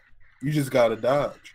Like, it's like, why can't I block them? This is how you know you're supremely mad at the game, when you're saying that it's not fun. That's how you know you're pissed off. Because I was at least saying that shit 20 times on the live stream. I've heard Chase say that so many times. You be like, it's not funny, y'all. When you're playing a game, you're looking at it like, this is not fun. This is just not fucking fun. Why would they put this in the game? That's how you know somebody's supremely pissed off. But I've had that so many times. Just like, why would you even do that? Bro, it was, oh fuck. But before we continue, I want to hear what y'all thankful for. That's what I want to hear. Oh, I got you. Because if y'all know, this is gonna be the sarcastic section with a little bit of truth to it. But first things first, I always gotta shout out those who put me on. So shout out to the homie Ricky and the 3MG website. Make sure y'all go ahead and check that shit out. We post things latest in gaming, sports, movies, entertainment, and music as often or as frequent as possible. God damn it, it's hard to do. But we be out here in the streets. Make sure you check it out. It is available via mobile on your internet browser there. It's fully functional. It works just fine. Also on your web browser of choice. Now, on to the real OGs of all this shit. Make sure that you check out the Gaming Illuminati. They have their own app that's available via iOS and Android. Also their own website, and the website also works on whatever platform of mobile phone that you have if you're too lazy to get the app itself. Make sure you check them out. Tell them that Woo sent you. And yeah. So let me go ahead and move these things up out the way. All in all, fuck these cheating ass bosses. You gaming companies who do that shit, you know what you're doing. I don't know about y'all. When I broke in the 360 controller that I throw when I get mad, I broke controllers by squeezing them. I broke my Xbox One controller just by playing 2K when I first got an Xbox One. I've never broken anything because I would have to pay for it myself. So no, it wasn't even fully broken. I was always that kid that no disrespect to the white people. There's white people in the chat, but you know how the white kids, they get mad at the parents, they tear their shit up. Yeah, and you go to their house. I ain't never done that. You go to their house surprise, like, you still breathing? I never did that. It wasn't even about that because my mom was really relaxed. My mom I never really got disciplined with the fucking physical and shit like that. Oh! I wish I had your world. Word. And my mom, I can think of my mom spanked me a couple times when I was little, but my mom's cool as shit. She's annoying as hell, but she's cool as shit. But my thing is, like, I remember because I had my ex-girlfriend, the girl I was with before I met my wife. We grew up together. My mom took her in, whatever. So, because she had a bad home stay, so my mom took her home. She lived with us up till we were about 18. I remember, and I used to fight with her all the time. She used to sleep in a room with me and all this other shit. Like, my mom didn't care. Damn. Words out. My mom didn't care. There was no stopping. My mom trusted the shit out of me. But I remember I got so mad at her, and I had this dope ass, big ass entertainment center with all my fucking Pokemon shit on the TV. I was so mad at her. I just wanted to take the fucking entertainment center and just turn that shit over, right? Then I had to think about it. I said, if I do this, I'm gonna be the one that have to clean this shit up. And I got a lot of shit on here. My games, my systems. I'm not gonna do this shit. You had the revelation mid-rage. I've had that moment. He was like, mother. Do something like, but then I gotta deal with it later. He's like, never mind. It ain't about being in trouble. It's like, I gotta clean this shit up. So I just get my car and left. Bruh, like, here's the thing, like, this damn black controller right here, y'all can see, like, it's off the fucking edge or whatever because I squeezed it so fucking hard. Like, I broke controllers by squeezing them, throwing them. I've stepped on a controller. I've sat on a controller and it's shattered. I was like, my ass ain't even that big. Fuck you, trying to make me feel fat. But I cussed out the controller. I was like, your controller was like, bro, you need to lose some weight. I was like, you gonna get the fuck up out of here. My one truly gaming-induced rage moment, I got so fucking mad at Advanced Warfare, I took it out of my system and I slung it across the room. And I didn't care if it broke or not. You kind of hope that it breaks low-key in the back of your head. I see that motherfucker like a ninja star. If somebody would have walked in the pack like this, they would have been stuck in their chest. I would have decapitated somebody that shit. Oh, hold up. I just thought about something. I thought of another boss that made me fucking rage. Fat Joe on Def Jam Fight for New York. I heard they're remaking that. It's a rumor. If they remake that shit and not mess with it, my God. My God. The sad part is I'm more mad at Fat Joe than I was Snoop Dogg, a.k.a. Crow. Bro, I fucked Crow up. I beat his ass. Yeah, Crow was easy. No, it wasn't Fat Joe for me. Who the fuck was it? It was one of them breakdancing bitches. Oh, you talking about either Dan G, fucking Crazy Legs, or Dan G and Crazy Legs. Those are the two. Fuck them. Hat and a fucking the sweatsuit. Dan G. Yeah. I hated that bastard. Joe too, because all he would do was try to pedigree your ass. Bruh, fuck Fat Joe. I think I hated him too, because I remember being in a fight. Dude was legit spinning doing a handstand kicking me, and I was like, "Yo." I hate Sean Paul and Ice-T. That now that we're talking about it, those are the other two that piss me off. Yeah, Sean Oh, Paul. Dub C. Sean Paul Dub C was another cheat. Oh, I beat his ass, and I see walk when I beat him too. on everything, I beat his ass. Threw up the West in my room and was crip walking, and my cousin was like, "Hey, who's lit?" Game that I would love to bring back because, like Sticky Fingers. You know how many retries I did to get that trophy, so you would get hit by the fire. Yeah, that shit drove me crazy. Hold up, you said Busta Rhymes tried my life and Sticky Fingers. I'm done. Ice-T used to beat my ass on some Law Order shit. Facts. Think about Ice-T. I did not figure out that you had to like knock him out. I'm over here throwing him into the ropes constantly. I wasn't doing shit. I was like, man, fuck Ice-T, but fuck Fat Joe. Cause here's the thing, the same way that the homie Eric throughout his game with his shit, Advanced Warfare, I did the exact same thing with Fight for New York. I got so pissed off. And keep this in mind, my cousin always bring up, he was like in my life a lot growing up, so he was like always over my house on the weekends. So we was playing that shit, and I was fighting Fat Joe, and I'd get close and lose, or he just beat my ass. It was neither of the two. Like, it was never like it was a good fight. It was either I get close beating his ass, or he just fucks me up. Nowhere in the middle. I swear to God, I was on the cusp of greatness. I had my blazing. He was in danger. I ended up hitting him, and the next thing I know, I'm like, oh yeah, grab his ass. This nigga countered me, threw me into the wall, beat my face in, wasted my blazing, got his blazing, and beat me. When I say a deathly silence fell in that room to the point where my cousin didn't want to say anything, I mean that shit. He's older than me, so he could have beat my ass if I'd have popped off at him, but he knew that shit was real. I swear I took out the damn game on PlayStation, mad as shit, grabbed my game, and threw out the window. You went back to get it, but you threw it out the window. Oh, I ended up doing it, but what's happening, Swag Nato? I threw it out the window, and my cousin was like, "Dog, I love you, you family, but you ain't gotta get that shit back, right?" I was like, "Just give me a second, just give me my moment." And here's the fucked up part. This is how I know God is. This is how I know God is petty low key. When I threw the game out the window, it didn't land in the rocks, in the fucking on top of like the bricks. It landed on the recycle bin, fucking with the good part, the more important part, not the top part, but the back part. It landed with the fucking face of the damn game laying on the top of the fucking recycle bin. That way the back wouldn't get scratched. I was like, God, you're petty. Because in my heart, I kind of wanted it to not work anymore. Boy, I had every intent on breaking Advanced Warfare. It didn't break though. But I slung that bitch. I remember I wanted to fight my nephew over something because it made me so mad. Legit, I was sitting there. I was playing. I forget what Call of Duty it was. I think it was Modern Warfare 3, and I was on my 360 and my Xbox was standing up, and he kept messing with my dog, and the dog was sitting right next to the 360. I'm like, yo, leave her alone, because if she knocks over my 360, that's your this ass. disc is gonna get messed up. I told him this 2 times. Said leave her alone, because I don't want her to knock over my Xbox. Third time was the charm. He was messing with her. She got up.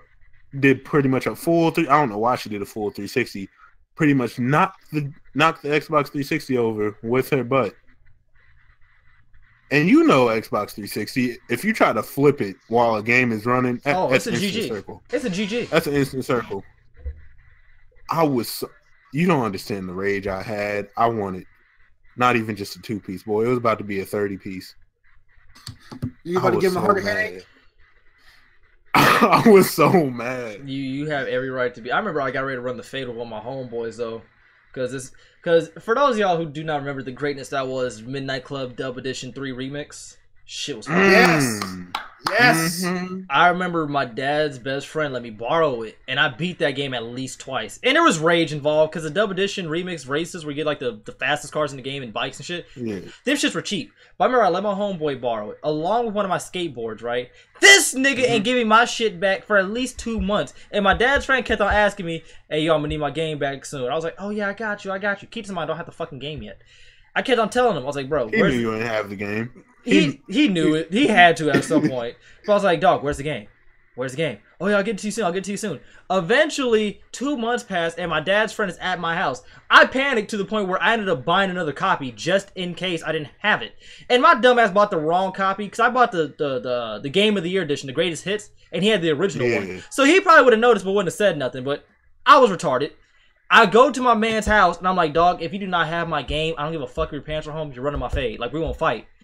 He was like, why are you tripping? I was like, nigga, you had my game for 2 fucking months. I've asked for it for this entirety of 2 months. You're going to borrow for like a week or two. I was okay. I'm going to let you know, you was still a better friend than I am. You let him have... It would have been like 3 weeks, and I would have been like, bro, where's my game? Nah, bro, I pulled up, and that... You would have had a weekend limit with me. Nah, that dude was all, he was all like, damn, bro, I ain't know it's that serious. Like, nigga. Nah, because I understand how long it takes to beat Midnight Club. I give you... I was like, dog, like, you don't have to run mine. So, like, as soon as he gave me my skateboard and, like, game back, he was like, man, my bad. I was like, nah, it is your fucking bad. I ain't talked to the nigga since. I have not talked to this nigga since that day, dog. I ended up giving my dad's boy the copy I bought because the copy he gave me, it had fucking Cheeto like little imprints on the damn book cover. I was like, I'm not giving him this shit back. Oh my goodness. And the funny part was I ended up getting mad again because I was like, I might just beat this nigga ass on purpose now because like he fucked up the book. This nigga ended up moving like a week or two later. I was like, he would probably got away with the fucking game and my board. But I started to bring that shit up. That just appeared in my head because that shit was... Yo, I just thought about it. He really did try to finesse you. He did. He had no intention of giving none of that back. Fucking Hollywood Video going out of business shit. He really tried that shit. I was like, nah, bro. Like, you gonna have to run mines or your dad gonna have to get into it with my dad. And my dad is a damn bodybuilder. Like, nigga, you gonna catch all these hands. Fuck that. Some way, somehow, somebody gonna be on the ground. Basically. But on to the next topic and the final topic at hand. What are you thankful for? Now this is a sarcastic segment of the show that we're going to add, along with many others. But what are you thankful for is basically the segment where we talk about what we're thankful for in the constant sarcastic manner of gaming or shit that's going on in life in general. So I'm gonna start it off first. I'm so thankful for microtransactions and $60 games.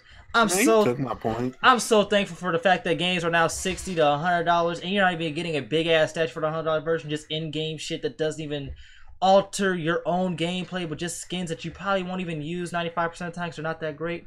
I'm also so thankful for all the fanboys who protect this type of fuckery and refuse to say anything because they don't want to ruin their connections, but they also want to play like they care about their fans when they really don't, because they're just as bad as some of these companies. And I am so utterly thankful for some of the people who love to defend their favorite pieces of plastic because they think that these people behind the scenes, i.e. these corporate people, really care about them. What do you think for, Biggie? You know, you took my point, so I'm gonna let Eric go while I try to think of it. What do you think for, Eric? Said all the shit that I was gonna say, like for word. Damn, I'm nice. You know what, I got this. I'm thankful for all the people out there.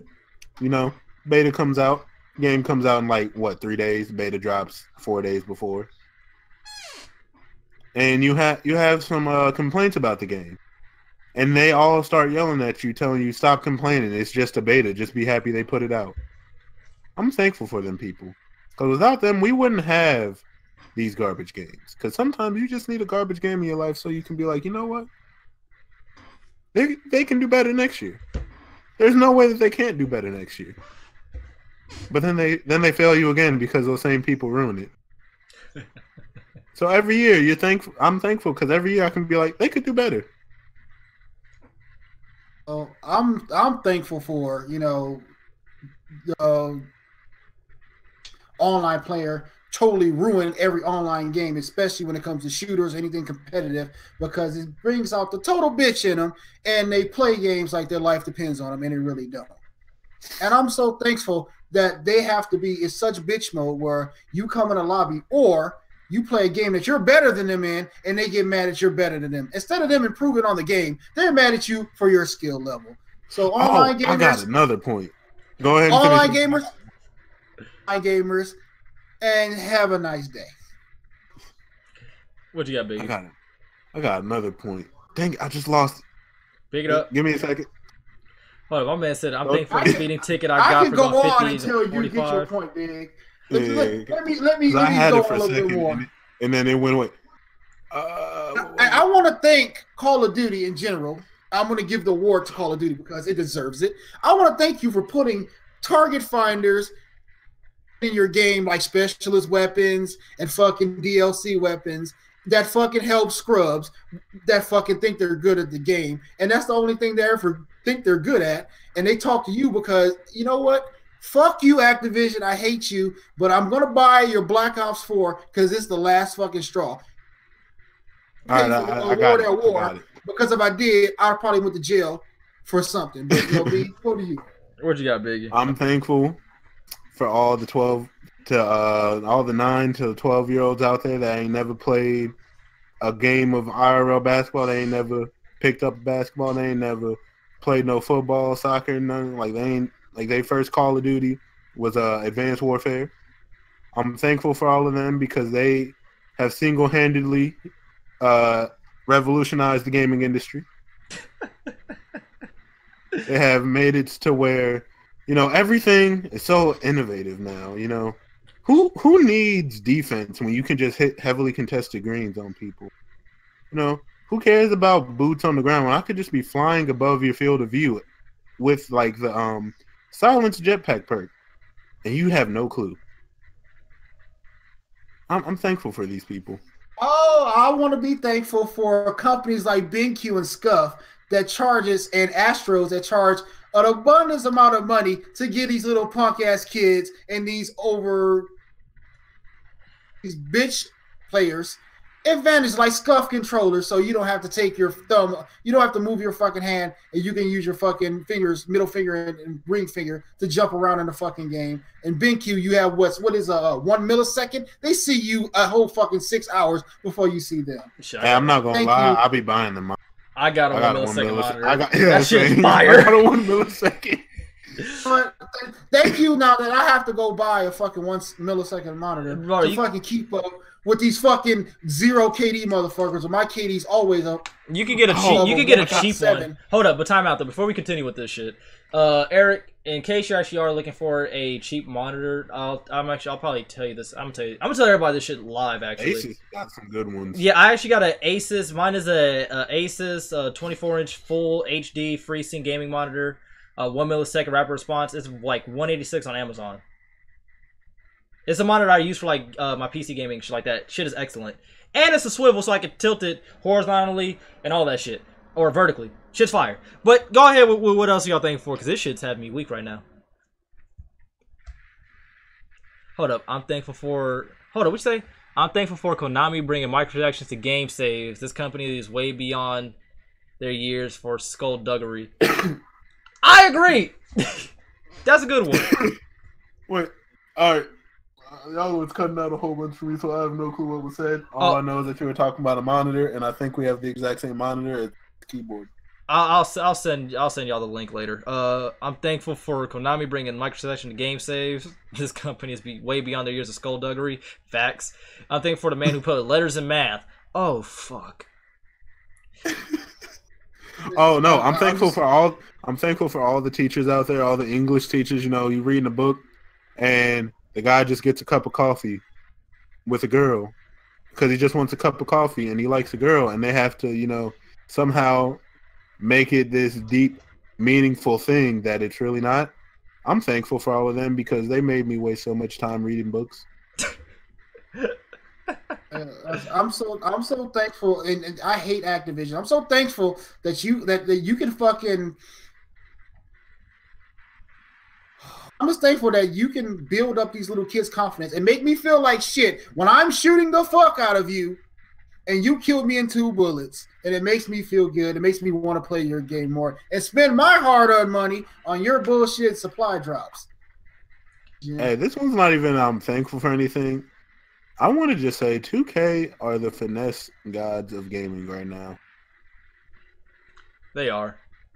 You got to think about this. After 2K17 and all the backlash they got, all they had to do was they didn't let Ronnie say it because we all don't like Ronnie. They had LD2K come out and be like, "Look, we're trying, man.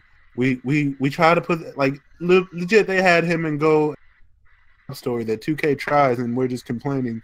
Like we're trying our hard. Like they find a way to get people to still buy their game. They had to come out with a sob story this time, but the funny part is if you break it down like literally logically, or a lot of people played games like 2K and shit previously, you would know that they're actually kind of going backwards and barely taking any steps forward with like their games. Because before, if you played bad enough in like the 2K, like in your team's combine or practice or whatever, you would go to the D League. That was dope to me. So they could have kept that in the game along with the college stuff. I'm not gonna lie, I'm not even trying to brag for the longest time until my boy told me I didn't even D League 2K11. I did. Because I was legit like, wait, you can go to the D League. Like it sounded cool to me. Like, yo, I want to go to the D League. And here's the dope part: you were able to get a shoe deal in the D League too. Like I had custom shoes in the D League. I want to go. I always wanted to go to the D League, but I'm like, yo, I like not like it's kind of bragging, but like, yo. As a kid, I bragged a lot. I got one. I got one. I can't go to the D League. Oh, what are you saying, Eric? What you got? I'm so thankful to all these gaming companies out here that fucking have these awesome ass trailers that mislead the hell out of us when their game drops. Ubisoft. I'm thankful for Ubisoft and all those commercials that put out. Oh Lord, I be trying to give Ubisoft. Well, they do get some W's, but they did sell us some hopes and dreams. The fact that there's a video on YouTube that like literally shows the downgrades and has like over like I think 2 to 4 million views. That says something. The only thing I will give them this though is like from the trailers from Far Cry 5 to the actual game, and they do look the same. So they're learning. They're learning, but it took too long. Past, it took way too long. Trailers, Rainbow Six Siege. Division. Far Cry 4, I believe it was at the time. It was 3 and 4. 3 and 4. There was one other one. The Division. They did the same thing. I don't think Ubisoft isn't Watch Dogs, is it? Yep. That was the biggest. That was the very first one that actually started that snowball effect with all of that. Watch Dogs, all that stuff, yo. It's Far Cry 5 Hopes and Dreams. It's a solid game. We just talked about it earlier. It's a solid game, but if you're familiar with Far Cry, you'll like it. I'd suggest getting it. If you're not familiar with the game, I'd say wait for a price drop. I correct myself. This is my last one, and I want to thank. I'm so thankful for YouTube for not fixing shit on their site. The notifications, sub box, but they'll copyright strike your ass in a hot ass second. And 2K, I want to thank you for blocking out all the music and everything on your fucking site. You too, Nintendo. I want to thank you guys for being such fucking tools. It's a comedy of that shit. I literally got a damn copyright notice right now for the stream I did this morning. And not only that, I got the damn copyright strike for Lonely Friday Night Extreme Music, claimed by AdRev for a third party. So yeah, YouTube, what's up with that? But I get what you're saying. Not to mention the damn sub box thing that needs to be fucking addressed and fixed. Like the people who are subbed to me who pull up in my streams normally either pull up really late or really early because they do what I tell them, and that sounds horrible, but they do what I suggest. And just checking my channel every day, because if I'm not uploading, I'm usually live streaming. And the fact that people still come in late, like, hey, I didn't get no notification, and they have the bell clicked, that is a problem. Like, I'm trying to have my own voice heard, my own opinion, make my channel grow so I could actually spread out and have my own community where I actually help people, get their shit up. That's why I have my own podcast shit now. It's my own platform where I can help people. And the fact that people are still missing out on some of the content that I'm putting out is highly annoying, but y'all have no problem with shoving other people down our throats, and they're having no issues with it. But whatever. My whole thing with YouTube is the fact that they said that they admitted, yeah, we're not sending it to everybody. And I understand the people that don't have the bell click, because then if they got a notification from everybody they subscribe to, even on my thing, I'm only subscribed to 100 people. But still, I would hate to get notifications from 100 different people on the same day.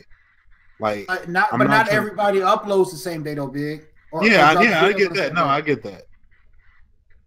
That's why it's I get it, but at the same time, it's still y'all shouldn't have changed it if they don't want to. If you didn't want to see more videos from this person, why would you subscribe? It's obnoxious more than anything. I really think they should put smaller channels like ours, because those big million channels, they have their success. You know what I'm saying? Yeah, I know what you mean. Everybody's like YouTube's so oversaturated because anybody can create a YouTube account now that the PlayStation and Xbox is you can live stream from your systems.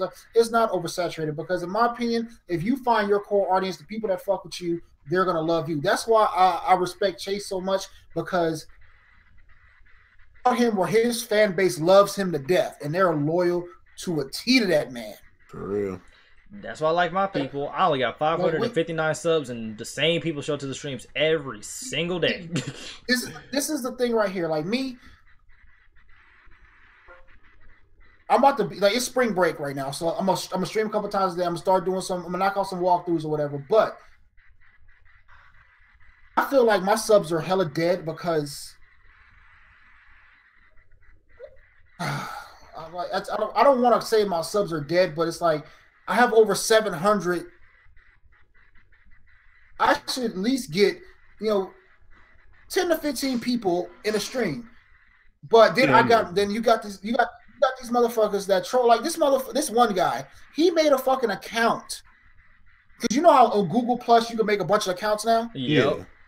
This motherfucker, he made so many accounts. He must have made I literally went from 718 to 750 something within one stream. I only had about 9 people in there.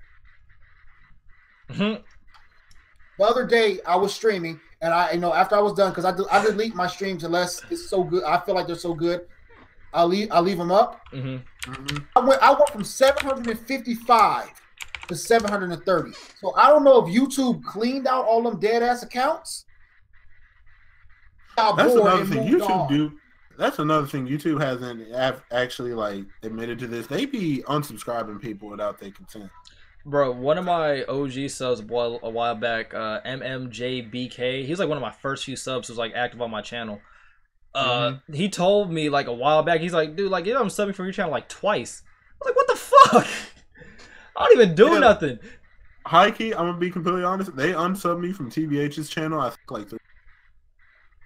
I'm trying to tell you, I fuck with these people for a reason. Why am I getting unsubbed? Like I don't get it. There's certain things like, yo, why is this happening?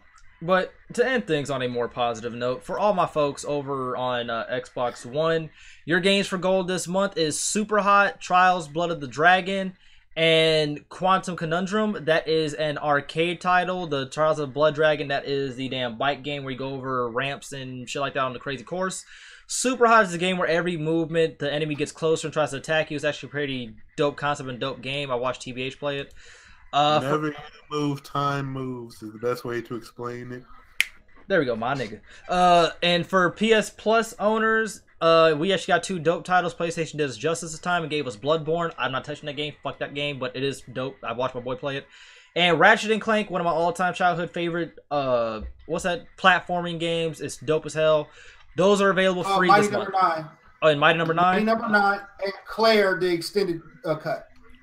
Okay, so you get Mighty Number 9 and Claire Dixie extended cut. So if y'all interested, go. It's a side-scrolling kind of survival horror type game. Mighty Number 9 is a Mega Man clone. But... All right. Well, if you guys are interested in that, then go ahead and check those out. Hope you guys I hope you guys at least try those shits out. But all in all, it's another successful podcast, and I will say this on the serious side, on a serious note, because what are you thankful for might actually be a normal thing on here, but. What I really am thankful for is the fact that I've actually seen growth within my channel within the past year. We're on the grind to 1K. I'm also thankful for the fact that I actually have dedicated subs and people who actually pull up in the streams and show love constantly to my videos and live streams. I'm also thankful for that I have 2 dope-ass co-hosts who I started my podcast with that we're actually, growing slowly but surely out in these streets. And I'm also thankful for all the people who, hit me up being like, that podcast was dope, or they check out the podcast via SoundCloud, or who found my Instagram, because if you haven't found my Instagram, I don't put a link in the description because it's the exact same as my name, but who, hit me up on Instagram and show love on there. And also, I'm very thankful for, because I do not take the shit for granted, to the people who actually donated their own hard-earned money to my live stream to help fund my future endeavors and future YouTube advancements as far as recording goes, trips to PAX, E3, hopefully Comic-Con in San Diego, because I just want to go there one year, to the Arizona one, all that shit.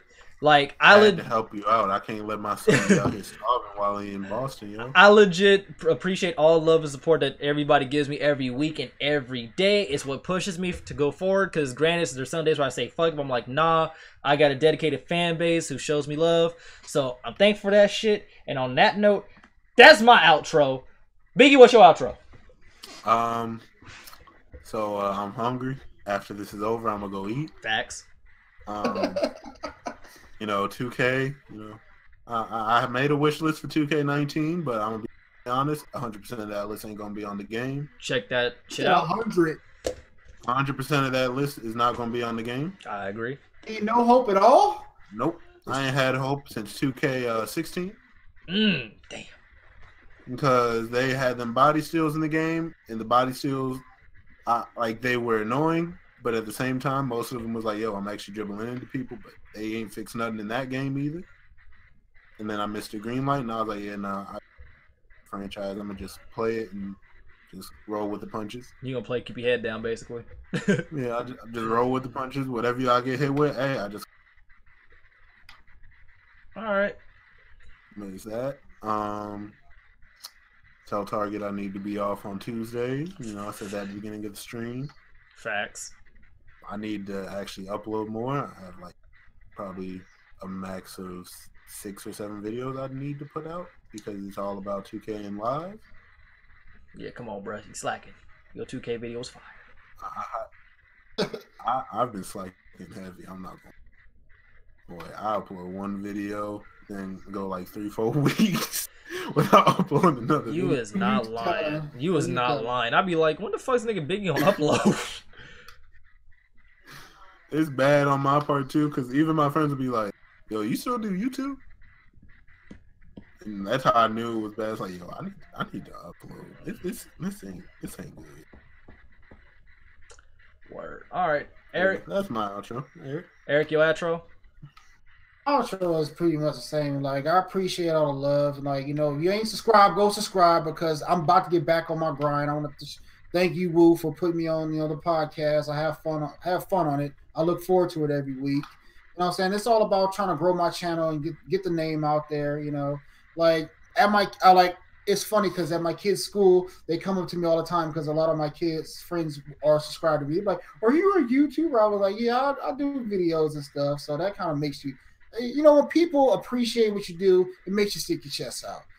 It does. And like, and I've met some good, I've met some good people. I've met some good people on here, and I've met some not so good people. But right now, I'm all about people out, keeping the good people in, and welcoming more good people. And I'm all about the positive shit. I'm done with the negative shit. I'm done with feeding into the trolls, all this stuff. It's all about just some focus from now on. Like YouTube, I might be the next big thing. I might be the next. Yeah, I might be the next big thing. I might be the next big nothing. But I'm going to give it a try. It's something I like to do. I'm a gamer at heart. I'm a nerd at heart. You know, I've done everything from E3s to Comic Cons to fucking WonderCons to Vegas Cons to everything. And I'm gonna just keep on grinding and keep on pushing. And people got something to say about me, they can go headbutt a knife, and that's why I'm leaving it at. Make sure y'all subscribe and show your boys some love. If you love me, I'm gonna love you back. Funny thing about that YouTube stuff, whenever people at work find out I do YouTube, that shit kind of makes me like, I kind of get embarrassed low-key, and at the same time, I'm like, kind of proud about it, because they're all like, you do YouTube? Like, yeah. They're like, what'd you do? Like, I do game videos, live streams, rants, I do whatever the fuck I want to. But, yeah. Well, on that note, people, this was Run Those Games, episode 8. We was great. I hope you guys enjoyed. This will be uploaded to SoundCloud within about, I don't know, 3 to 4 hours. So in case you missed the live one, you will be able to take it on the go soon enough. Hope you guys enjoyed. This is the homies, and we out.